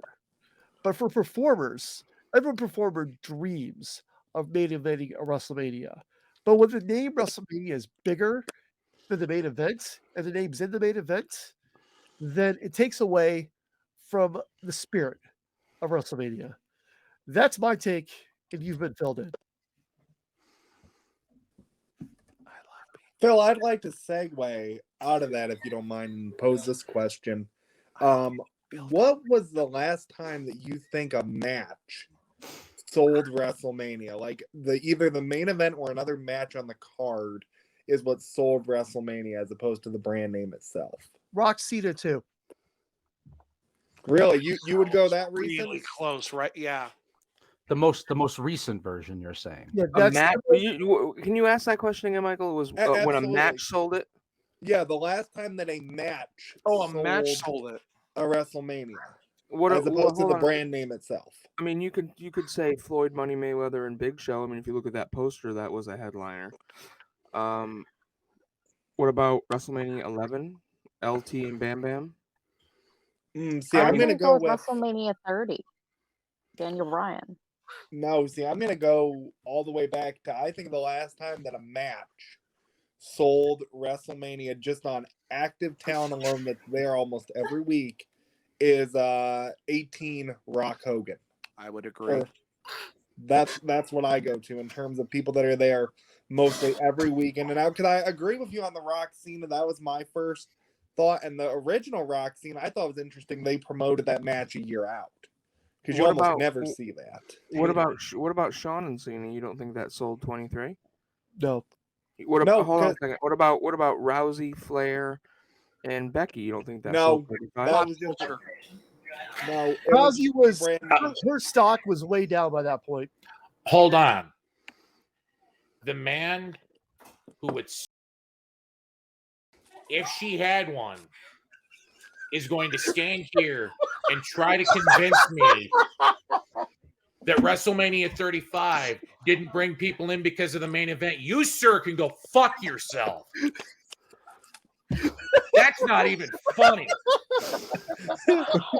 I question whether or not you're actually a Charlotte Flair fan after that. That's it. That's the show. Frank, you're not going to do any better after this. No offense, man. That's the show. That's it. That was hilarious. Track it. Less than becoming as far as an athlete is concerned. See, I didn't understand, obviously. If I wanted to come for a picnic tea, I would have packed the lunch. I come to fight, and just as I'm getting into the fighting, you have you and Perry obviously come from the same mold because you both cheat. I saw Perry pull a drawn stud over like that. I saw T rubbing his head, rubbing them gnarly bristles inside my eyes, but nothing he could do could hurt me. There's nothing I said. If he can knock me out, I will retire. I have fight after fight left, and I don't have to cut my hair like an Indian, and I don't have to dye myself black. And I saw you coming in with Joe Frazier in a nice little kilt. Joe Frazier, I never seen you look better in your entire life from the waist down. Susan, a comment. Oh my God. I don't know. How has that not been edited off Peacock Unbelievable. yet? I'm shocked they haven't edited that. Of everything they've edited, they left that in? Right, because you've deleted Mel Phillips off the network mostly because one of his accusers has said his trauma comes back based off of just him being on television, on the screen. So how do you not delete that? And you deleted Bad News Brown. So you're going that way anyway. I'm done with Chicago. Next. Wow. Do we want to skip to somewhere else in Los Angeles, or do we want to still cover the tag title fight? We're gonna cover the tag title. Stop. Keep it going. Keep it going. It's my favorite Iron Sheik thing of all time. Where are we Track at? it. What? Time code me right now? 132.25. Perfect. One of my favorite Iron Sheik moments that's coming up right here when he calls Mean Gene by the wrong name. Watch Gene like jump up and look off to the left like, oh. Is this during this interview? Yeah, right after Jimbo leaves. Right now. Can you track that? Track it. Absolutely. Iron Sheik, you've got a taste of professional football at its finest in this gigantic battle royal as part of WrestleMania 2. Wish will prove it to all America. Wrestler is better than football player. I wish my partner Nicola was over. For sure, we're gonna better. Look at me, cameraman. Cameraman, zoom it.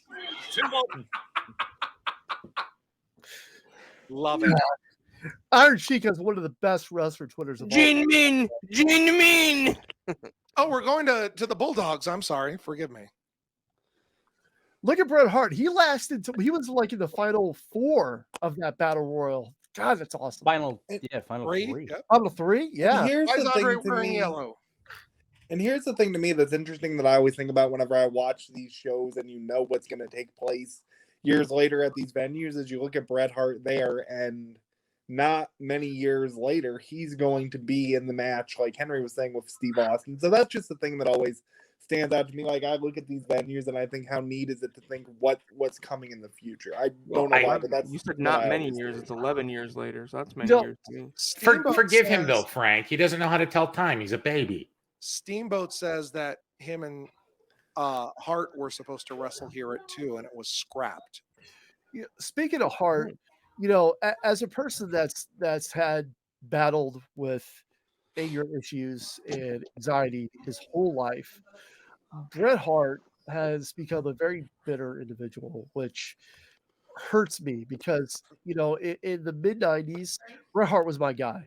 I was all about Bret Hart, all of his matches. He was the excellence of execution. I dreamed of being in the front row and getting those sunglasses thrown on my face. But to see Bret Hart now in these shoot interviews just pissing all over everybody and everything, whether it's true or not, just is painful for me to see because he's left such a legacy now, and I feel like he's watering that down.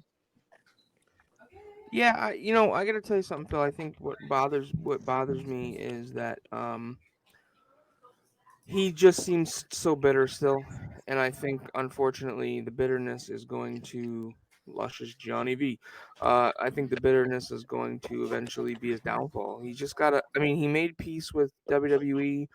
He went back after 12 years. He's been involved in stuff. He had his last WrestleMania match, and there's, believe me, I highly doubt my ex-friend watches this show, but if you do, you know who you are, you know who I'm talking about. I made a comment, and this is going to sound really bad of me, but I am still so very angry at somebody who played a huge role in the destruction of my marriage and the destruction of my self-esteem, that now that I've got that all back, not my marriage, of course. I said the other day that it would be my pleasure to watch him die in a fiery car crash, and he's married with 2 children. So the bitterness sometimes gets to me too, and I think there you go. Exactly. He just try to give Bret Hart a little. I don't want to get too involved with this because this is also a really good match, but I can understand where Bret's coming from because you often sit here and when you don't have closure or understanding of why something occurred. I don't understand why I was treated the way I was treated by that man, and I still to this day think Bret wonders why some of the things happened to him the way that they did.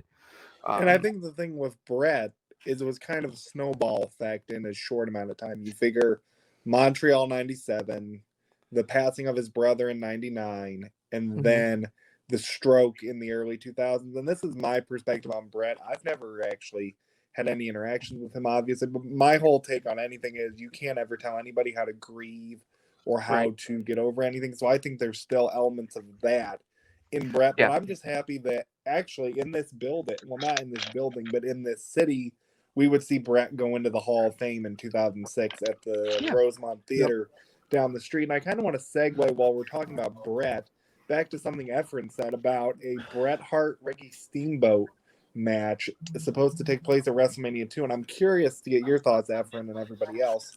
Do you think two things? Do you think that might have been the first match that would put Bret Hart on a national map? And do you think that match had the potential to be better than Savage Steamboat at the next year's WrestleMania? Okay, Henry's got to press something. I'm going to ask you to hold that for just a second, Efren. We were talking about celebrities in the main event. We completely talked over Ozzy Osbourne.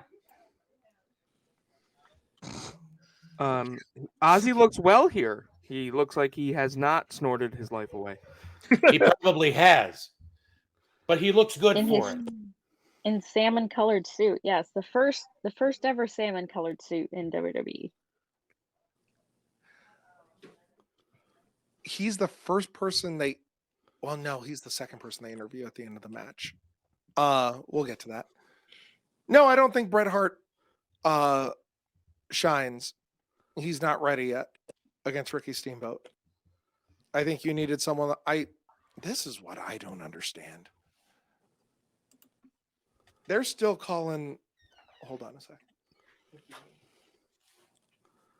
They're still. I gotta get my drink.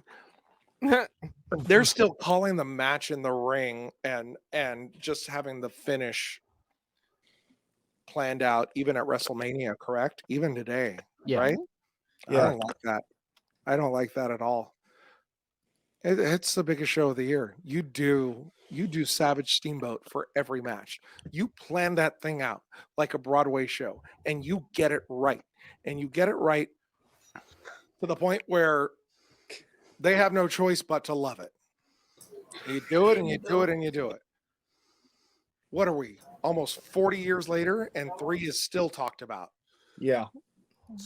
Because they had it move for move. Until someone in that famous red and yellow with that goofy looking haircut and the Fu Manchu walks into Vince McMahon's office and does what I'm doing right now and says, well, that just doesn't work for me, brother. You so talk about, are you in favor of more structuring matches then where they're I've always been in favor of more structure. Okay, so you don't like the concept of calling the ring. Yeah. Do you think AEW has a lot of match structure right now?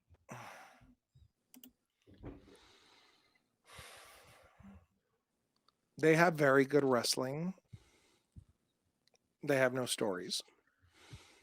One exception to that, and I usually don't disagree with you, Efren, but the 1 year long slow build angle for Heyman as Adam Page was fucking brilliant. The apex of that match when the Young Bucks came out and nodded to him before he hit each buckshot lariat, like, yes, we're sorry, we need to atone. You're absolutely right, Phil. Yeah. That is we haven't seen long-term story like that since JCP. And that really like 18 months, I think.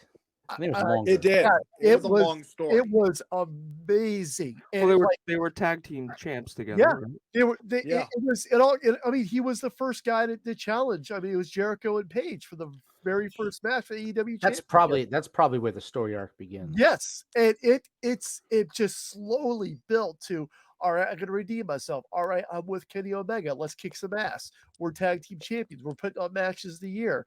Now we're separated. Now Omega's against me. Now he's betrayed me.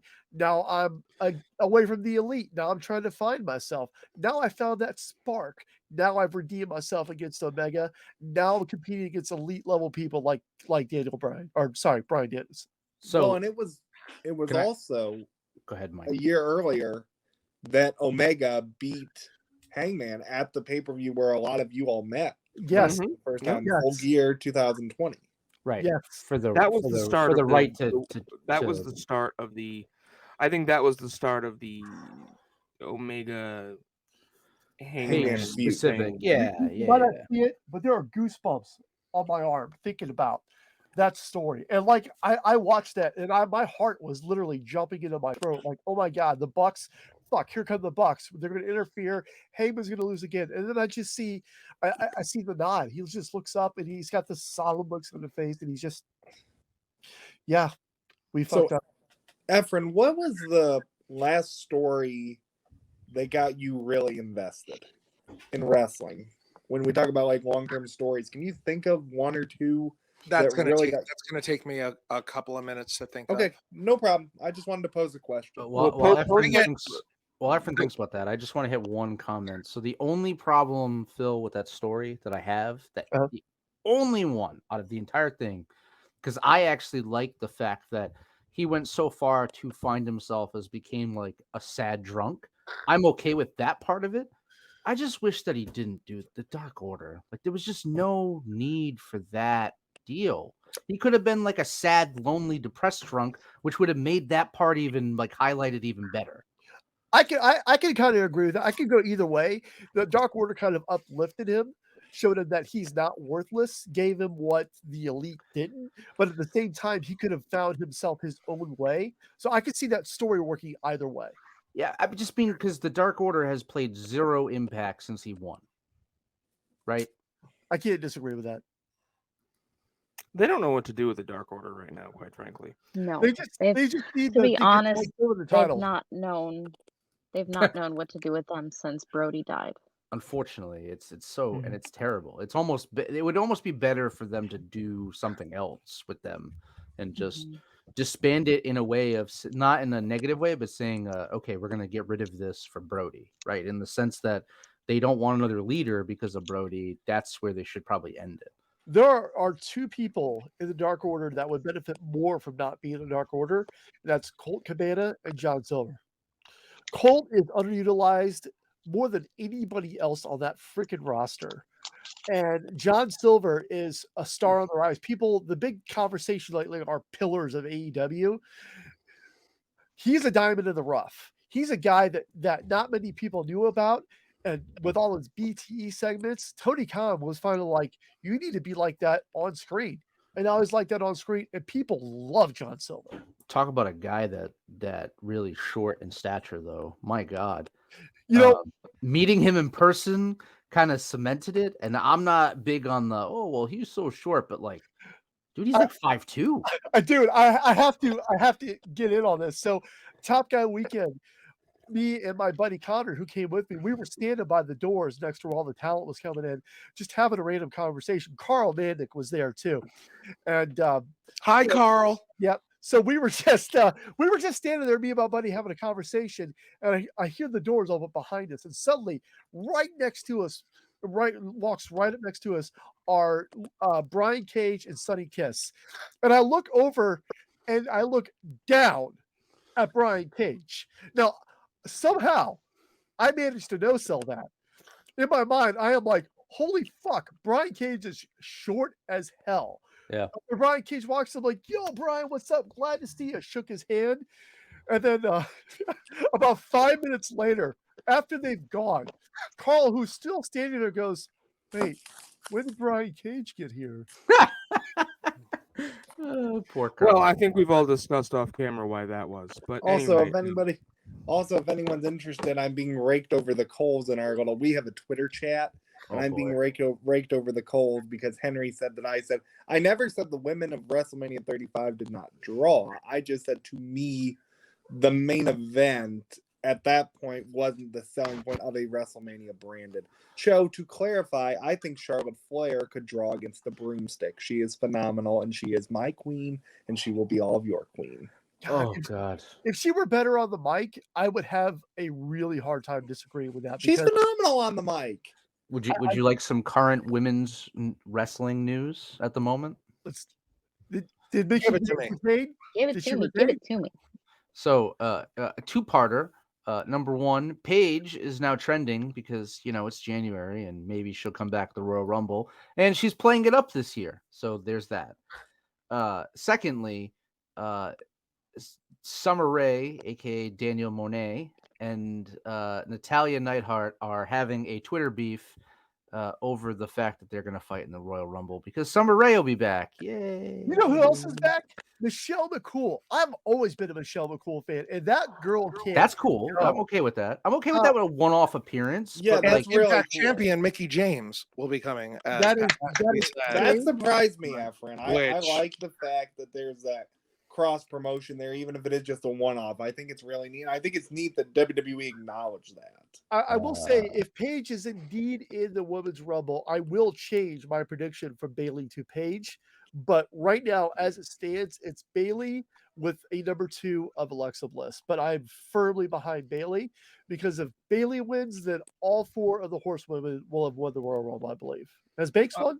No, Sasha's never won the Rumble. Sasha's never Just won. I apologize. Just Becky and Charlotte. Real quick. Speaking of Sasha, it was just revealed that she injured her foot and she'll be out for the next 6 to 8 weeks. Yeah. Oh no. So real quick, I think what needs to happen is that Mickey James needs to be able to walk out at the Royal Rumble wearing her TNA Knockouts Championship. Absolutely. Well, I think she will because there's a pay-per-view going on right now. Did she win that match? I hope so. So when we go back to Efren, I want to hear if he thought about the last storyline that hooked him in. Number one, let's go back to this at WrestleMania 2. No one has mentioned anything on this match. This match is 13 minutes. I think this match is hugely overrated. Overrated, you think? Yep. Why do you think that? Talked about it. None of us have talked about anything that's happening on this match. Why do I want to talk about like it. Greg Valentine and Brutus the fucking Barber Beefcake? Aren't they the tag team champion? It's the dream team. I understand who they are. I still think they're a waste of breath. Nah, I liked this tag team. But this is the coming out party for the Bulldogs. Agreed. And what I wanted to say, what I really think about the most is, especially since Dark Side of the Ring is looking at Dynamite now in this match to what he wound up being when he died. And it's just, again, you got to think about the fact that if you look at this, 50% of the participants in this match are gone, and everything we know now about CTE and stuff, I can only imagine what some of these performers back then feel. We have that bump at the end where Dynamite goes off the second rope. I've always thought it was legit. I always thought he knocked, they don't even talk to him in the interview that follows. It's a pretty hard bump. Here we go. Here it is. And here it is. Yeah, let me see this. I don't remember this. Watch Dynamite. The Mickey James match has not happened yet. Oh, the main event Hard to Kill. No kidding. It's the main event Hard to Kill? Yeah. So if you look at the end of this should match, be, I think. Sorry. The outside official holds on to Brutus Beefcake. I wonder if they told, if he tries to enter, you just hold him like they did in Baltimore for Luger and Flair. right, with the blood. One more thing about Hard to Kill. I do want to say that they had the first ever women's X Division match. Lady Frost, I am so sorry you lost. I have way to ruin it for me. I was gonna go watch that pay-per-view. Thanks, Phil. Lady Frost, we want you on here. Lady Frost, I will do multiple things to get boy. you on this show. He's a married man, folks. Lady Frost, I believe that in the next 2 years, you're going to be the most talked about female athlete ever. Your star is on the rise. You're an amazingly talented performer. Please come on our show. Answer my DMs, my emails. I'm not going to stalk you. I'm not going to go so far. I'm not going to do a Michael McClanahan and sit outside Charlotte Flair's house. Hey. Can we? I'm sorry, real quick. Can we just talk about the fact where I was last week during the day one watch along? Oh boy. Can we talk real quick about the fact that the tag team champions? I'm kidding. I was on an airplane. Don't have the belts. They do not. Right. Lewis does. And Ozzy Osbourne. Right. But because they're all helping Dynamite outside. Who I know. Better into row 3. That was second rock and roll forever. There's a bump that Savage takes. I think it's in the 1990 Royal Look at Rumble. Dynamite. Out. Yeah, he's out like a light. Dear Lord. So, Efren, you are loosely, I'll say loosely, you're on the fringes of affiliated with ad-free shows. What do you think of the 2 new podcasts? Two. Where have you been, Frank? There are 2 new podcasts on ad-free shows. Frank's been dealing with his pee-pee hole, so he's got that going on. So I'm aware of Matt Hardy, but what's the other one?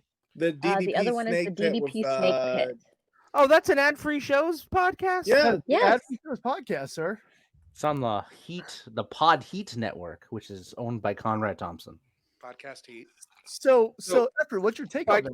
But wait a minute. If I go into my Efren. Patreon, if I go into my Patreon feed, will I get those podcasts? Yeah, they're both. Yes, in we your just Patreon got feed. them yesterday.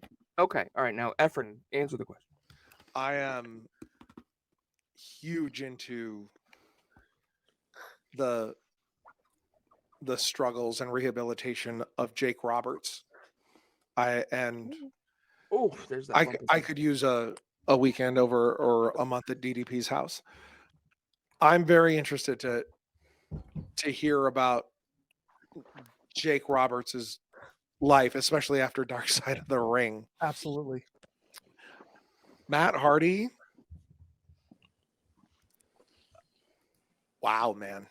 The stories that man has to have. Matt Hardy is current. It has can bring a lot of female fans to the network, and I thought his first show was very, very good. And there's a lot of good stuff coming from Matt Hardy. And just to have Jeff on, it was great to see Jeff. There's a lot of good stuff happening between both those shows. Yeah, both shows I'm are very excellent. excited for them. My only my only critique with the DDP Snake Pit. So that show is 89% Diamond Dallas Page, and I would say 10% Jake the Snake and 1% Conrad Thompson. But it's well documented that DDP never shuts up. So, but I was happy to hear him. It was a great show. I like it. Do we want to track the transition to Los Angeles? No, we're good. Take me somewhere. All right. So real quick, let's push over to 2 hours, 15 minutes, 35 seconds, which is the Dory Funk, Terry Funk, Tito Santana, JYD match. So let's do that real quick, and then we can continue our conversation. So we're going 2 hours, 15 minutes? Yeah, 2:15, 35. Have I ever told anybody exactly how much I hate technology? Yes. Yes. What did you do? You're the Jim Ross of Top Guy Theater. All right, is everybody there? No, I'm not. I don't smoke. I am there. I'm ready. I'm there. Have we climaxed? I'm sorry. We have not, because what'd you say time code was?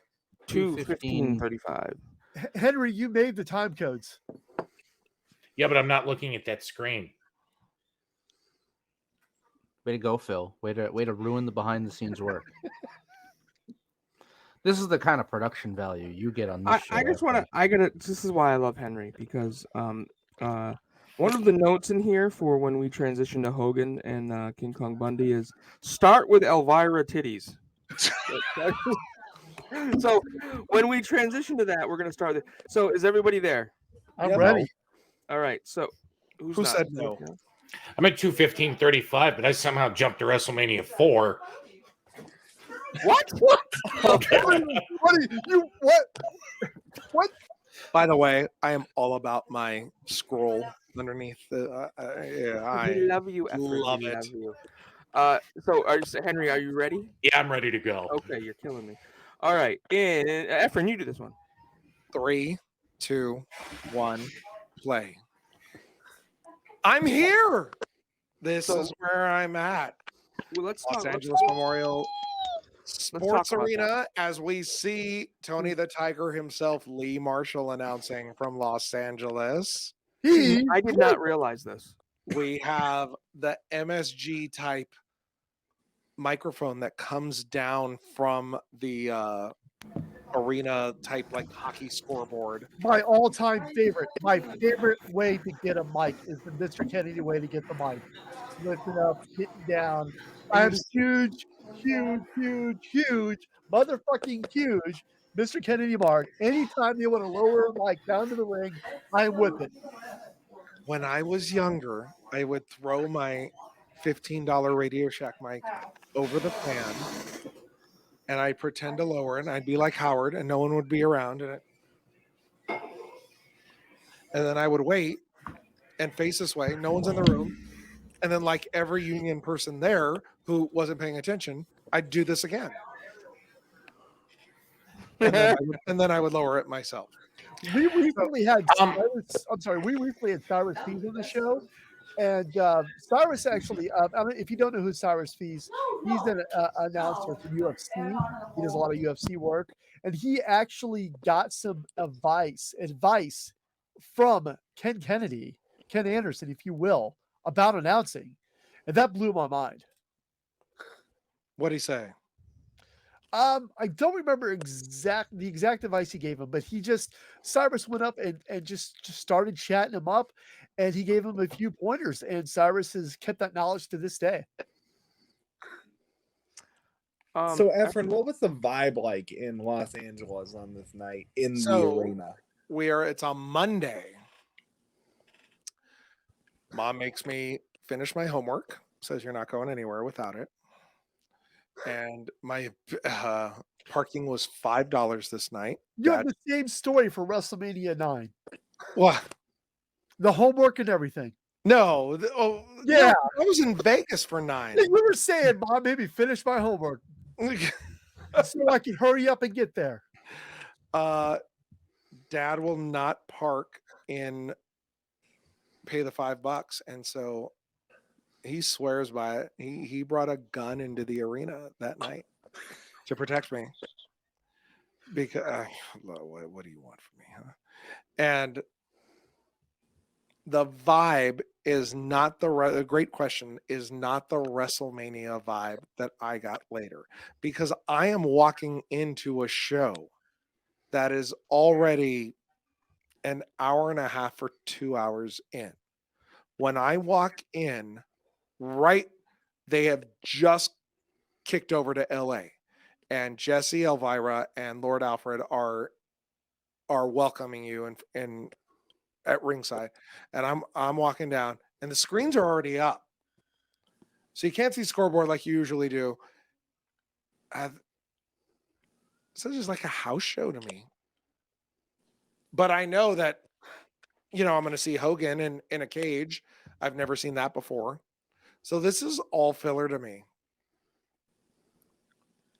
That's a really cool perspective, because I was really curious and then obviously prior WrestleMania 9 was the first time you got the actual vibe of like pageantry and seven. Who is the guy in the blue trunks that looks like Arn Anderson's dad? That's Dory Funk Jr. He looks like he's Arn Anderson's dad. Right? That's Dory Funk, right? Yeah. But yes, that's Dory. Yes. Just the worst name here in WWF. They called him Hoss. Right. Yeah, Hoss Hoss Funk. Funk. Right. Just like- Hoss. I love if you notice right next to the camera guy, there's an audio guy with a microphone just sticking it towards the ring, so they can get better sound. Why would they want better sound of Jimmy Hart? Well, I gotta ask a question because it popped into my head. I gotta go back for a second. When you were talking about throwing the mic over the fan so that you could be like Howard Finkel, was there ever a time when you were holding onto that microphone that someone accidentally walked into the room and hit the switch to turn on that fan, and all of a sudden it's like Looney Tunes where you're swinging around the room? No, because they would watch me from between the crack and see what I was doing, and make fun of me later. So, yeah, they weren't that mean. They were mean in other ways. So, Henry, that was a phenomenal question. I'm sorry, I held that for like 5 minutes and I had to get it in. That was fuck. I love you. The one thing I'm noticing here is there's no WrestleMania 2 ring skirt. Right. Yeah. Again, how showy. Vince McMahon would have had to take the water coolers out in order to afford that.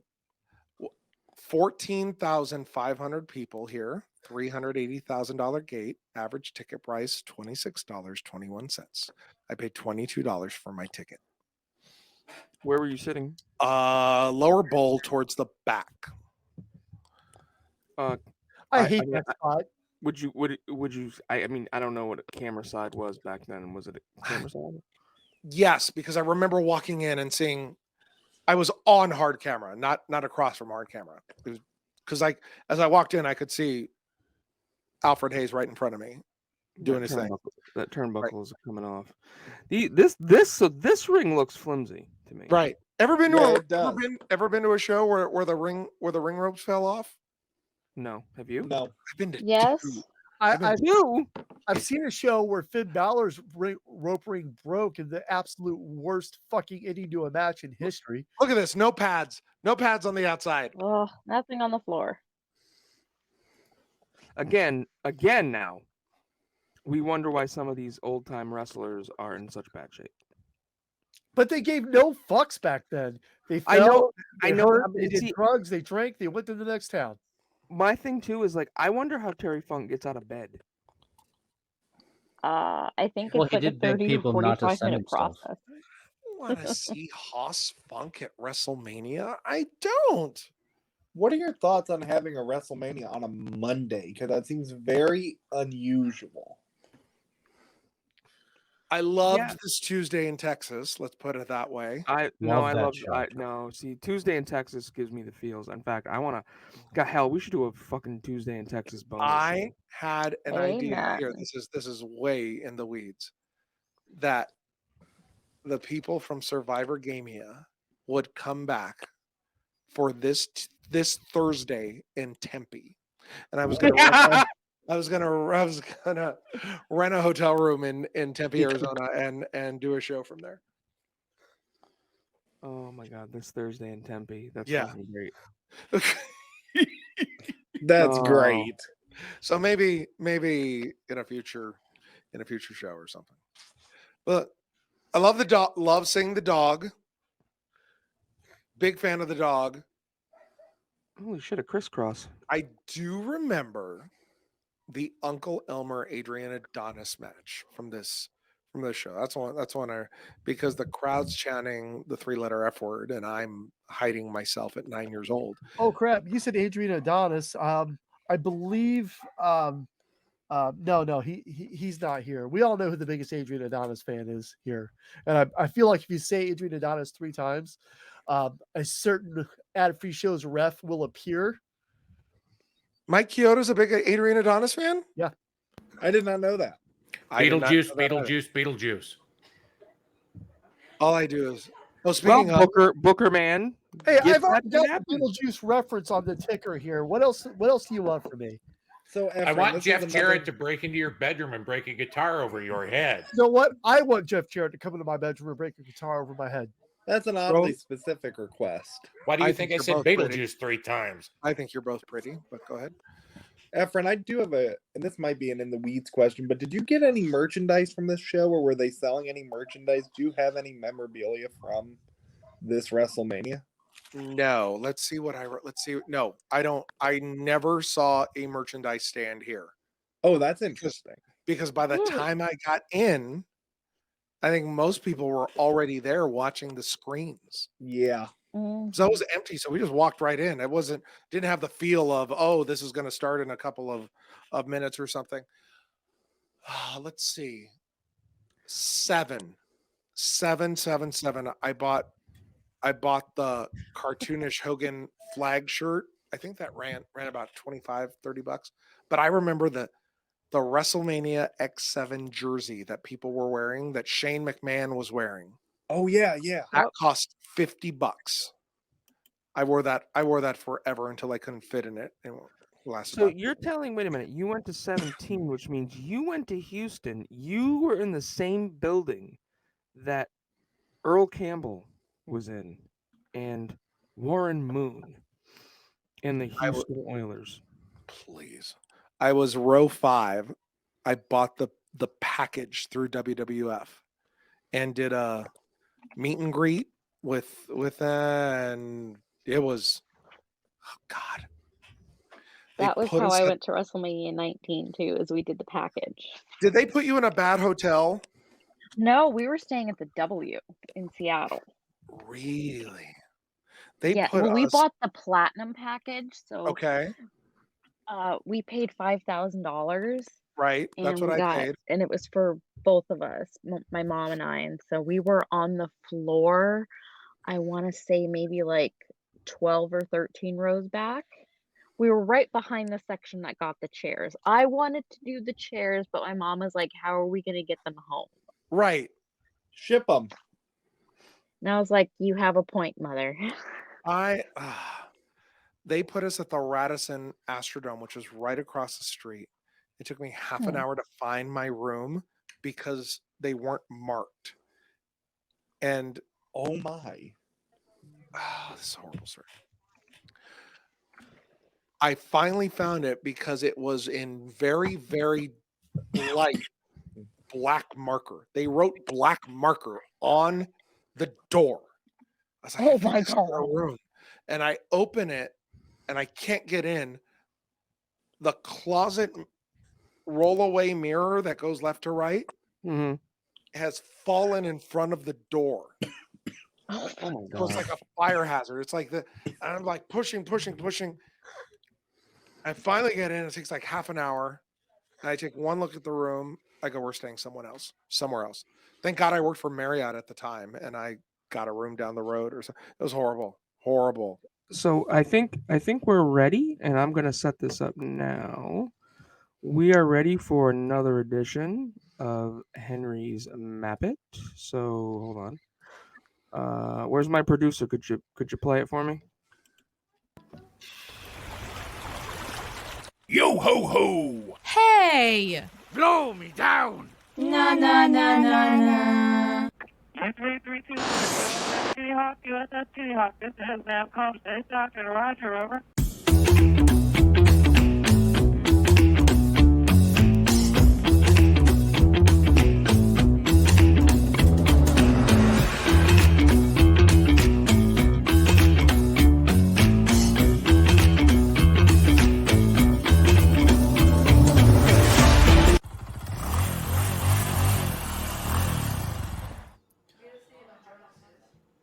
I think I mastered my equipment finally.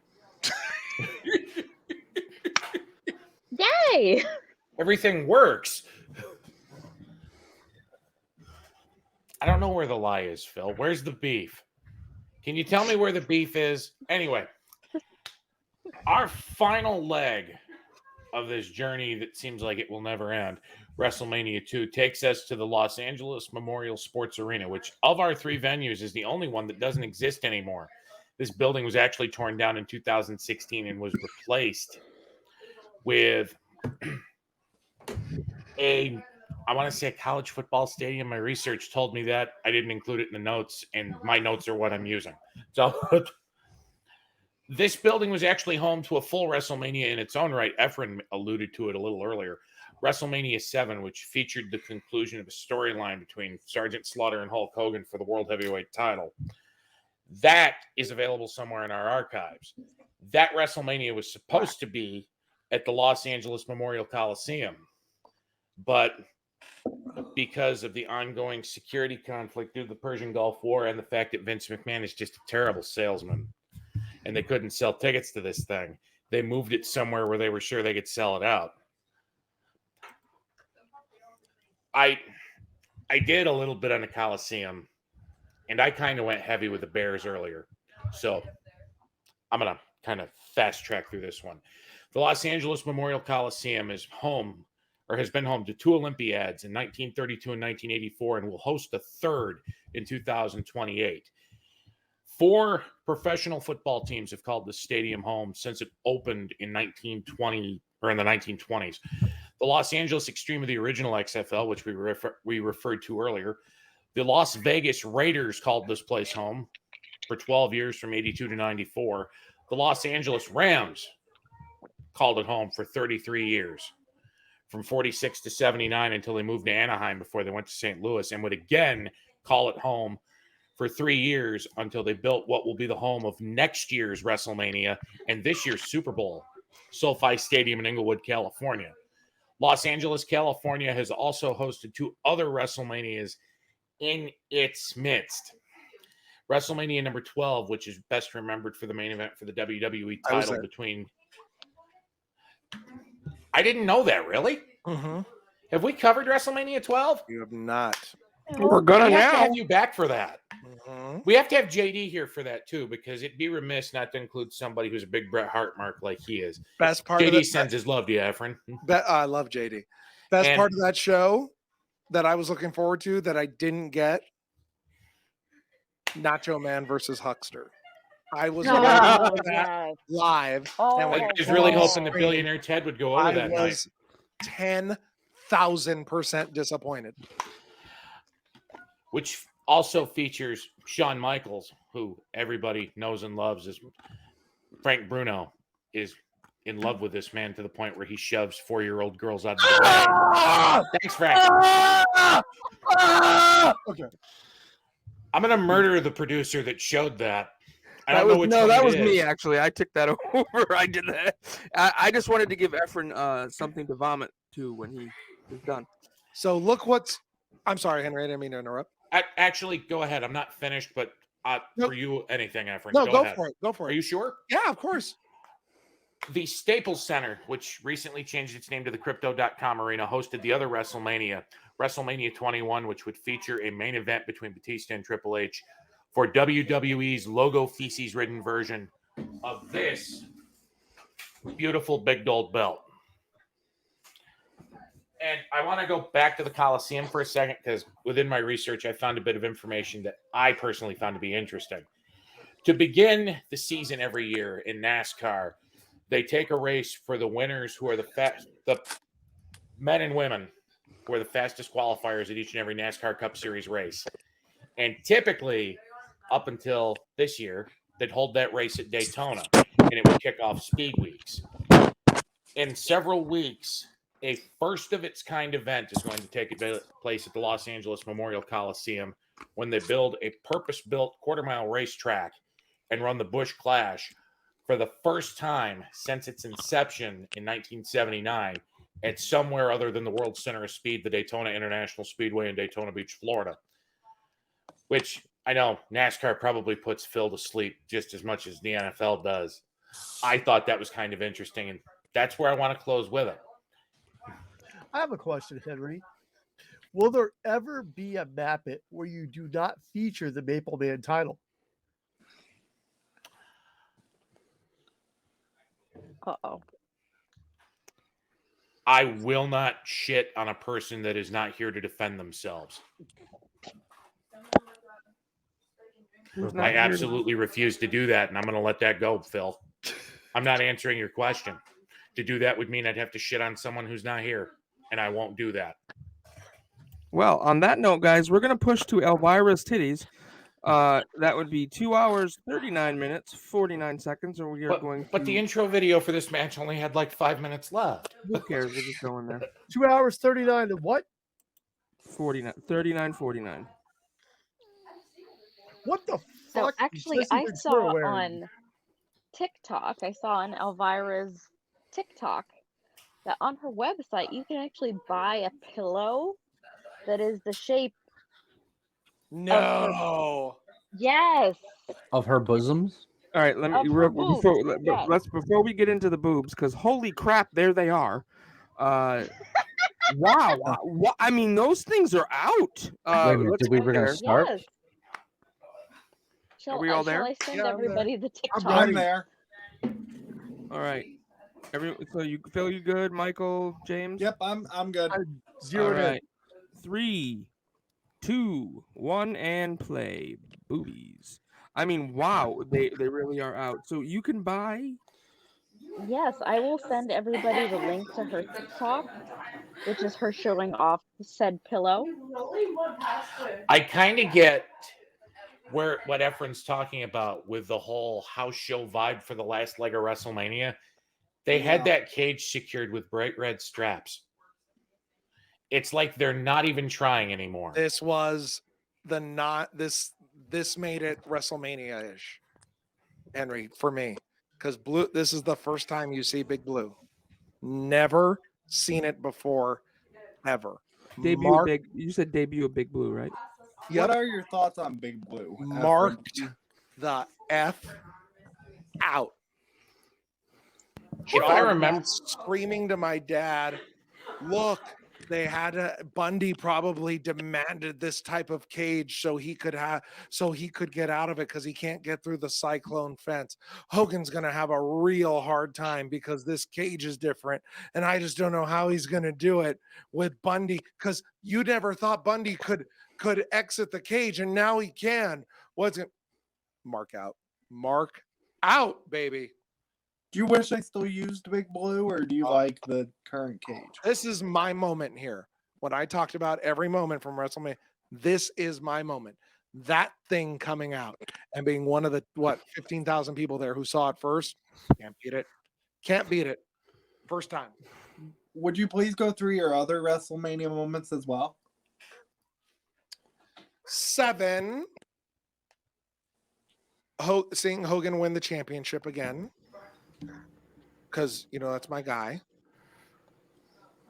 Missed all of Macho Man Ultimate Warrior. You can look at this, Frank Bruno. Look at that. It's so bad. Yep. 12, first Iron Man match. 16. Oh, 16. TLC. Tommy Lasorda. I don't know baseball. Who is this man? This is the manager of the Los Angeles Dodgers forever. And we're just going to pause and say that Dodgers are trash. What? Oh, who's he talking to? We're also going to take this moment to say that Tom Brady sits when he pees. Look at this always bugged me about the show. That's the team right there. Howard's the only one without big white papers in his hand. Everyone else has big. There's your boy from NYPD Blue and Silver Spoons. Because Howard memorizes his lines. He takes his job seriously. Ricky in trouble lately. Oh boy. By the way, Elvira just came out a couple months ago. Did you know that? I'm not surprised. She's been in a relationship with a woman for the last 20 years. Right. They met I love when she local came out and gym. said that it bothered every man in the world, and I laughed hysterically. Yep. It bothered me more that in all this time, because they showed an actual picture of her with the article I read, I didn't realize she was a redhead. Oh, you didn't know she wore a wig? Right. Yeah, she writes children's books in her spare time. Well, that's neat. Robert Conrad from the Wild Wild Boobies West. are not out on display. No bow tie for him. No. Yep. Such a celebrity thing here. This is it, man. This is why we're here.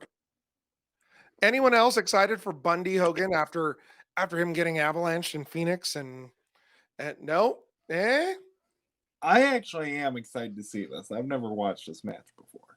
Oh. Yeah, big Bundy's paid $50 for this. $50,000 for this show. Wait a minute. 50 William grand the for this Refrigerator match. Perry gets 132 for a goddamn battle royal, and he's in the main event with Hogan, and he only gets 50 G's. Well, I think. Well, yeah. Who did King Kong Bundy ever beat? The celebrities at one made more boy. than the wrestlers.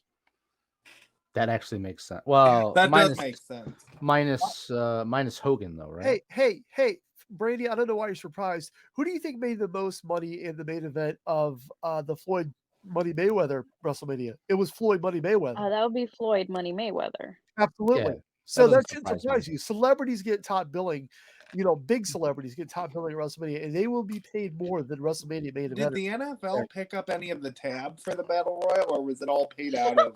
Yeah, I don't. The NFL pay for something? I was honestly serious. I was curious about that. I think the question that everybody wants the answer to from the NFL WWE Battle Royal is this.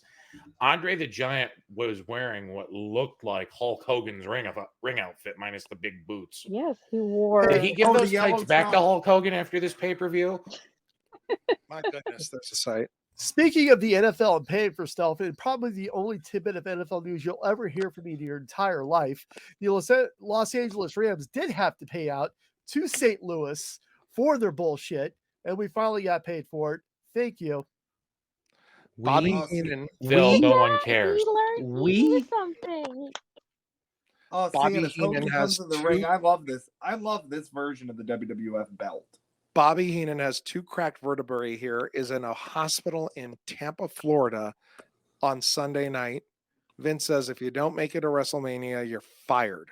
Checks out of the hospital, flies to LA for the match, does the bump, and is back in the hospital tomorrow to get the surgery done. Unreal. I fucking love Bobby Heenan. I love that. I loved when Hogan shook the cage. Just fabulous. He's lucky though when he shook that cage that thing didn't fall apart. Right. Because it's not like Good it's not point, like how it James. was, it's not how it was built in these days, right? Like One of the first times you see this overhead shot too. Yep. Right. So here's a question for all of you. We can go around on this because I know this is a pretty divisive thing in wrestling. Escaping the cage, should that be a thing? Depends on the match. I can't answer that because this is all I knew. So when I watched the NWA for the first time, I said, why is there a referee in there? That makes no sense. Why is he counting? I thought the point was to escape the cage. Now it makes sense. Phil, I actually asked that question on a recent ad-free show's Top Guy Zoom that we had with Arn and Dax when they watched one of the cage matches from, I believe it was JCP. And the way that Dax and Arn kind of explained it that I thought was interesting is they said, if you're a baby face, why are you trying to run away by escaping? Exactly. So I think it depends on, I really think it depends on the match. Like, I think in this instance, it makes sense, but to me, this is where, and I'd love to get your guys' opinion on this, how much of a good cage match or any match is dependent on the commentators to tell the story and to sell why the wrestlers are doing what they're doing. Sure. Let me chip in real quick. Let me chime in first real quick. A cage match should be the final match in a feud. Absolute final match. This is it. We lock you guys in a cage. You can't get out. You settle your shit. It's over and done with. Like Arn Anderson says in pretty much every episode of Arn, when you're in a cage, that heel's getting his ass whipped. He's getting his comeuppance, and this is the end of it. Now, modern day, with closer to 50-50 booking, I can see a closer match. Still, at the end of the day, that feud is settled to that cage, and no one escapes. That's always been my opinion of a cage match. Controversial take here. The cage match lost a lot of its luster when Hell in a Cell was introduced. Ooh. I That's agree. completely agreeable. I'm completely agree with you on that. Because Hell in a Cell became the new blow off, at least in the WWF. But you know the storyline behind Hell in a Cell being created. Yep, right? it was for Kane, right? It was built for Kane. Well, no, it was built because there was so much interference between Shawn and Taker. Yep. But the thing with the Kane's appearance that night was he was the only one, I guess, that could rip the door off the cage. And Undertaker said on the Broken Skull sessions that that's actually one of the main reasons they designed it that way, was it was for Kane. And I don't mean that in a negative way. I just think that when you actually compare a steel cage to the Hell in a Cell, it looks lesser than, in my opinion, in WWE at least. I agree. Yeah, I agree. Mm-hmm. First Hell in a Cell was Shawn Michaels' top 3 best matches of all time. Yeah, I agree. Yeah. One of the other ones was one that Efren had attended, which was WrestleMania 26. Now, here's what's funny: is there's a ring apron, there's a ring skirt on now. Right? Magically. Wasn't the last WWE use of this cage at SummerSlam 97, like 2 months before the first Hell in a Cell match? So it might have been. The last time they used the cage was when Vince was involved with it. No, it was black then. It wasn't Big Blue because it was black then. It was that thing. Right. They use it for Warrior Rude. Well, I'm just saying, like that style of cage, because as soon as Vince became involved with the cage, he was like, "God damn, this is hard as a rock." So Brandi, you had your hand up. What's up? So to go back to what Money Mike said about the Hell in a Cell making a steel cage lesser than, those are 2 very different types of matches. The Hell in a Cell was created for, as Frank pointed out, a situation that had overgrown the regular ringside area because there's so much going on. So the Hell in a Cell is for the feud that can't be blown off with the cage match. Like, there's so much bad blood. There is such a story that they have to go to the next level. So I don't think that the Hell in a Cell diminished the steel cage in that it gave them another avenue to go to for these feuds that will not be contained by simply a steel cage around the ring, in which you have to encase the ringside area. Nobody in, nobody out. And that's why I don't think escaping the cage is probably the best way, because, I mean, the whole point is that there's nobody coming in, there's nobody going out, so that you can handle and deal with your stories. I love your take on that. Yeah, I didn't even think about it that way, but you're right. That's a walk-off. Good night, everybody. Also, by every single account of every wrestler ever that's wrestled in Big Blue, it fucking hurts. Yes, everyone was glad to see Big Blue go, because apparently this hurt like a bitch. So, Efren, in the WrestleMania 2, did anyone believe Bundy would win the match, or was it okay? So it was very believable that Bundy could win. Absolutely, not as much as Andre, but still there. The cage itself gives you the impression that Bundy can win because of the simple. Okay, well, now he can climb out of it. Boom. Problem. Huge problem in reference to the cage has now been fixed. That's how he gets out. He's big. Bundy says that Hogan says to him, it's between you and Savage for 2. Does Savage work here at WrestleMania 2 against Hogan? No. I don't think so. But He's you're not still ready in the yet. big- He's not established. You're still in the enough big yet. guy era. It worked at 5. Monster not at 2. slaying. By the way, if someone rakes me on the back, I'm like buying them dinner because something's itching back there. Truly. Oh, I thought it was a sex thing. Sorry. Is it going to be a nice dinner, or are we going through the drive-thru at Taco Bell? Hey, what the fuck is wrong with the drive? Dinner's dinner. Right. Hey, Taco Bell, it has delicious chicken quesadillas, and their Bel Grande nachos are good. By the way, I'm going to go on record and say, Taco Bell, fuck you for getting rid of my Mexican pizza. Coming back. It's coming the back. Mexican pizza's coming back. It's better. It's coming back this year. I saw a video on social media, or it was a TikTok, of things from like the early 2000s that are coming back. I love Lifesavers cream savers are coming back. Oreo cakesters are coming back. I don't know what I that love And choking the them with the Mexican rib cage. pizza. Is Crystal Pepsi coming back again? Yes, actually, Crystal it's about Pepsi is correct. coming No, back. actually, No. they announced it. 20-year anniversary this year of Crystal Pepsi. They are re-releasing it. I just read that yesterday. 40-year anniversary? 20. No, Crystal Pepsi was the 90s. That's what I miss. 20-year anniversary of Crystal Pepsi. I gotta look into that. Go ahead. I'm sorry. We're gonna look that up. This is now Top Food Theater, talking about your favorite snacks and memories from your childhood.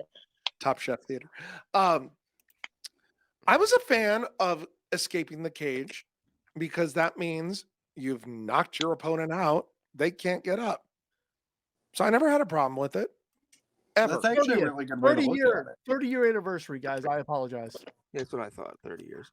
So Efren, my thing was if climbing out of the cages. See, what I thought lessened it was when you could go out the door. No, Right? see, I think the door adds suspense. No, you can get that splash.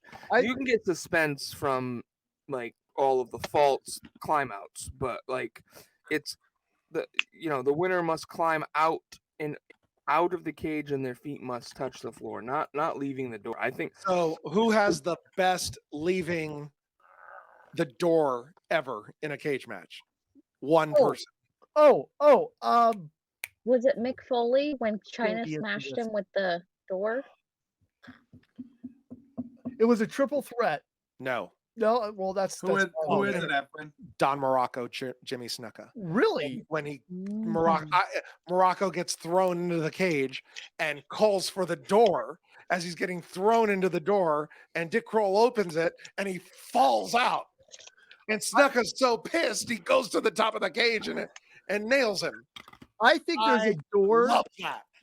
I think there's a door, not because it's another thing to add to suspense, but because guys like Bundy aren't going to climb over that freaking cage. But he can here. He can. He probably doesn't want to. But he has the ability to where he didn't before. Right. With the chainmail, he wouldn't be able to. There's no footholds. Well, him doing his best Red Rooster right there, huh? Oh God, no.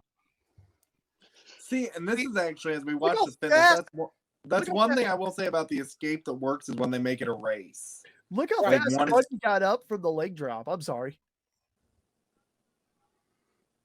You got Heenan over there being a heel. See, this would have been a good time for a super leg drop. Super one? And we wonder why. That's not going to work for me, brother. Yeah, because he would have broken his leg like Sid Vicious did in 2001. Here we go, guys. Love it.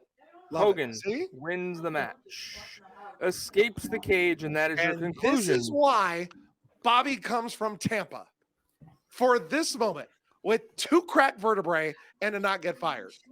I hope he got a good payday for this. That's a good question. Probably not. Oh, he's got 2 cracked vertebrae here, right? Yeah. Were you not paying attention to what Efren said? Do you No, not listen to Efren? I was off camera at that point in time. You son of a bitch. You don't But leave I had this heard it. show when Efren is on. Yeah, look, give him your full attention. I have I have what amounts to an internal catheter. When my bladder says it's time, or I'm going to piss myself right here. You just deal with the piss in the chair and listen to Efren's words of wisdom. So Whoa. He is not TJ Stevens pissing in his recliner, okay? Wow. Jeez. I hope was Hogan at least gentle with him? Steel balls for Heenan. I don't know. That's a pretty good bump right there. Oh wow, poor guy. Oh my god. Hogan posing at the end of the show. I really Hogan like goes this pose. classic WWF stuff because I haven't watched a lot Watch of how this he's era. falling. He righted himself because he's going out head first. Right. He righted himself on the stairs so that he could control his fall, so that he's not getting that area where he's got the broken Do vertebrae. you think that one was slightly more controlled than when they threw him into the cage. And then now look at Hogan. Look at Hogan. Have him come in and get pictures with me. That's what he tells Hebner. What? Sort of? No, he tells Hebner, go get the celebrities so we can get pictures. Oh, I didn't know that. Yeah, well, That's really cool. That's what it appears to be because they all come in and get an individual picture. That's awesome. That's really What cool. do you think of this show? I loved it. Honestly, Really I always look back at WrestleMania 1 and 2 as boring to me. However, this one was actually Efren, this is you and I had a conversation a few weeks ago where I booked you onto this and you were talking about 2, and I watched it that night, and it's a whole hell of a lot better than I remembered it. So I think when I watched WrestleMania 2, it was like in the mid '90s, and I was just not impressed with the production value of it. But it's a different era. What I will tell you is I am not a big fan of Hogan's title. I clearly prefer the Winged Eagle. Oh, see, I love that title belt. Yeah, no. So what we usually do, Efren, is we kind of go around the room and get a kind of final thought on this show. So I'm going to start with you. Okay. And I leave this show. There's a Subway across the street. I'm 9 years old. I order my standard 2-foot-long meatballs. I swear to God. Guy 2-foot-long meatballs? Yeah, buddy. Yeah. Guy comes up to my dad. Says, "Sir, can you spare a couple bucks? I'm really hungry." Dad gives him a $10 bill. Says, "Do you have any more? I could use it." And my dad snatches the $10 back, and it freaks me out because I'm already, I'm 9. Okay. Right. Dad says, "You should fucking appreciate when someone's helping you out. Get the fuck out of my face." Wow. And snatch it. And that's how my WrestleMania night ends. Wow. Yeah. Is that your biggest memory of that night? Monday, mom's homework, the cage, and Subway. Those and the F word being chanted as I think people notice that I might be gay because they're not okay with it. 15,000 people shouting at you. The F word, not cool. What time did the event Bushwhackers end did it with the Rougeos too. I had real problems with it. What time did the event end in California? Was it over at like 8? Yeah, 8 or 9. Okay. I was more surprised that the Subway was open back then at that time. Right. Like, no, but think about it. Like, right? I know that sounds like a crazy statement, but this was not the era of the 24-hour food joint here. Yep. You're right. Other than Waffle House. That's my name. Did I miss that story too, where the crowd was chanting that word at you at 9? Adonis. If you go back to Adonis Elmer, no, they're saying the 3-letter F word towards Adonis. Oh, toward Adonis. Yeah, I got you. And the Bushwhackers would do it towards the Rougeos too, and they'd get a chant started. Oh, I hated it. It made me feel so weird. That's horrible. Yep. That's terrible. Mr. Jackson, your thoughts on WrestleMania 2? Well, as I alluded to once again at the beginning of the show, this is not my favorite WrestleMania. This is my least favorite WrestleMania. WrestleMania 1 was a huge gamble. So watching it, going back, even if the matches aren't the best, is exciting because that tension of will it or won't it is in the air for the whole thing. And WrestleMania 2 is just kind of, I feel like, let's just give it more of the same and see what happens. Celebrities, big matches, Hogan, blah, blah, blah. It didn't really become a spectacle to me until Hogan Andre in 3, and then it built from there. So while WrestleMania 2 was enjoyable to a lot, and it gave a lot of memories to Efren, and it introduced the Big Blue, in the grand scheme of things, I still fucking hate it. Let me interrupt you right there. I think 3 different venues in one night would work in 2022. I agree. This age. Probably not for a live crowd. I think it's time to try it again. I think it could work, especially with it now being 2 nights. Absolutely. And it doesn't have to be in a 50,000 seat place. No. 16,000. Yeah. McClanahan, let's segue to you. Your thoughts on WrestleMania 2? So, never seen the whole show before, only highlights. I have to say, this was a blast. Efren, I hope you'll come back on again. This was awesome. I love what you brought to the show. It was so much fun, and it was just fun to watch and get all your guys' insights and to look back in an era of wrestling that I haven't seen before. And this was awesome. That's why I love doing this and can't wait for next week's show. Henry? I would disagree to a point with Efren. I think the spectacle that is WrestleMania 2 only proves why trying to hold a big venue show in 3 separate places at the same time is a monumentally awful idea. I'll be honest, I don't think it would work today, simply because at the rate WWE keeps cutting talent, if you did this, say, at MetLife, at Soldier Field, and at the Coliseum, where are we getting the people to wrestle in Chicago? Not even LA. Where are we getting the people that are going to be on the card for those 4 matches at the midway point? I think overall, I'm not fond of that blue cage either, at least not yet. It grows on you with time, I think. But I rather enjoyed this show, which I think puts me in the minority. And I liked the way it was set up. This actually, I thought, worked really well. And I'm glad to have the opportunity to work with you again, Efren. Oh, you're wonderful. This is a job? Are you getting paid for this, Henry? Frank, Yeah, are you like they paying get paid? people? Maybe we don't have the kind of money that Ringside Rant has, okay? Brandi, your thoughts? I'd never watched this, so I didn't know what to expect, and I enjoyed it more than I thought I would. Because I remember going back and watching WrestleMania 1 and being like, oh, this is boring. But when you actually take time to look at beyond what you're just watching and start thinking about the things that are happening in hindsight, like the first appearance of Big Blue, or just the various stories that are connected, it was definitely much more enjoyable than I thought. But I think it would be a cool idea to do it from different locations. But Henry's right. Who would they have to work at all the different locations? I mean, you'd have to legitimately have a draw at each location. You'd have to have a major match draw at each location. So, well, you know what I think would be cool? I don't know that wouldn't be. I think that could be possible. Mm-hmm, I do, but unless you're going to do like no holds barred, the cage, the match, the movie in Chicago and LA, I don't know that you can pull it off.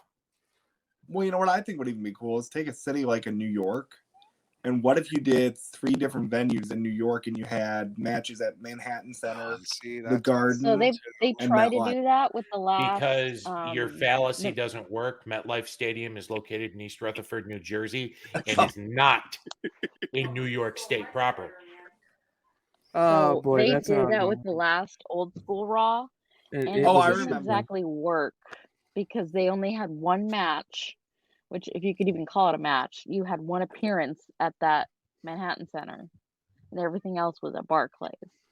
Oh, so it needs to be a more even distribution. All right, let's finish it out with Mr. Coelho. Your thoughts, man? Yeah, Efren's gonna hate me. I hated WrestleMania 2 with a passion of 1,000 suns, and now that I've watched it again with all of you, the stories are the only thing that kind of redeem it. But the wrestling is so bad. It's so bad. Mr. Coelho. Yeah. When did I ever say I loved it? Oh, I don't know. It's true. I didn't. The wrestling was just there. Bad. I was just, but being there counts. So okay. Well, like, I mean, I would have. I'd give anything to be at the beach brawl. But sure, that's for UWF. That's fair. There was Heroes one of Wrestling 1999. There was one more thing I'd like to add, and I'd forgotten about it, but Efren brought it back. The only thing that would have made the Bundy-Hogan cage match better was if Vince McMahon had said, you know what, pal? Instead of putting this match on in the arena, let's go 10 miles that way to the Pacific Ocean and put it on the beach. Like they did for Bash at the Beach 95. Put it on a floating island. No, I mean, WrestleMania 2, terrible. Sorry, the wrestling is bad, but it was fun enjoying it with you guys. Well, and gal. Efren, could we just get a little bit of an exclusive? When is the debut of the game event?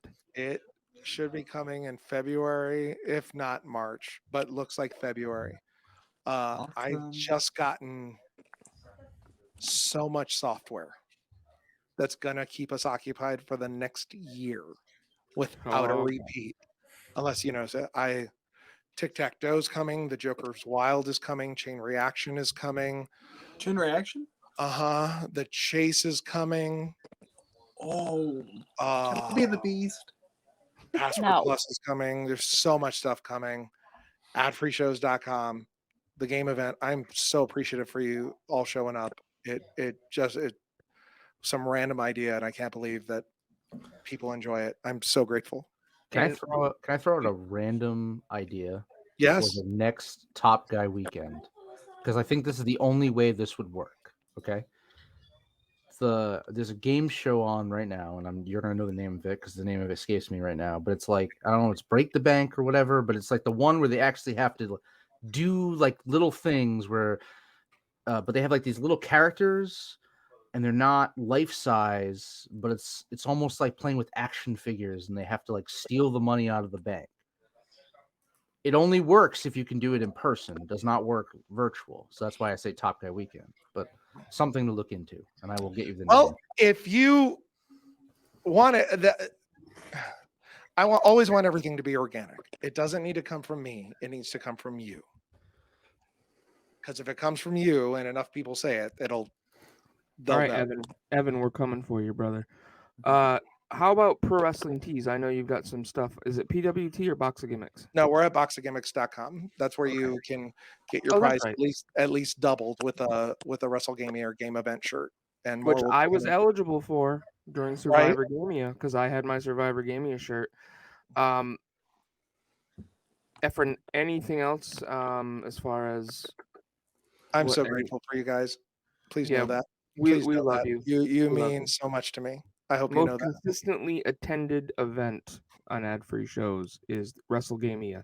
So we look forward to that continuing. Believe me, I'm not kidding you, Efren. I legitimately put it in my calendar. I'm so grateful for something that's important to me. I'm so grateful. I'll put it in the calendar. So it's usually you and the Tony Schiavone Zooms.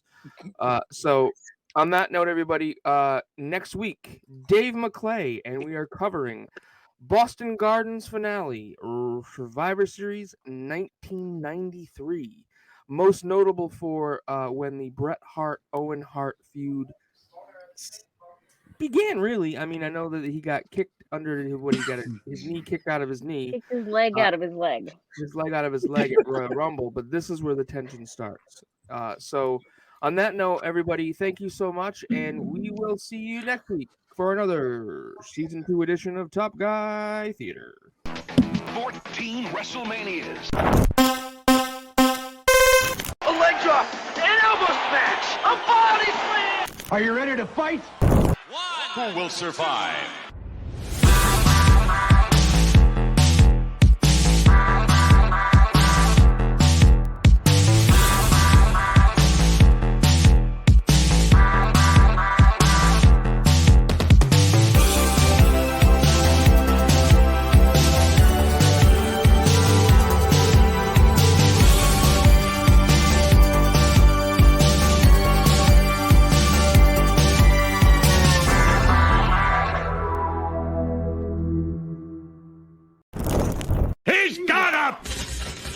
Goodbye. Later. Out. Bye.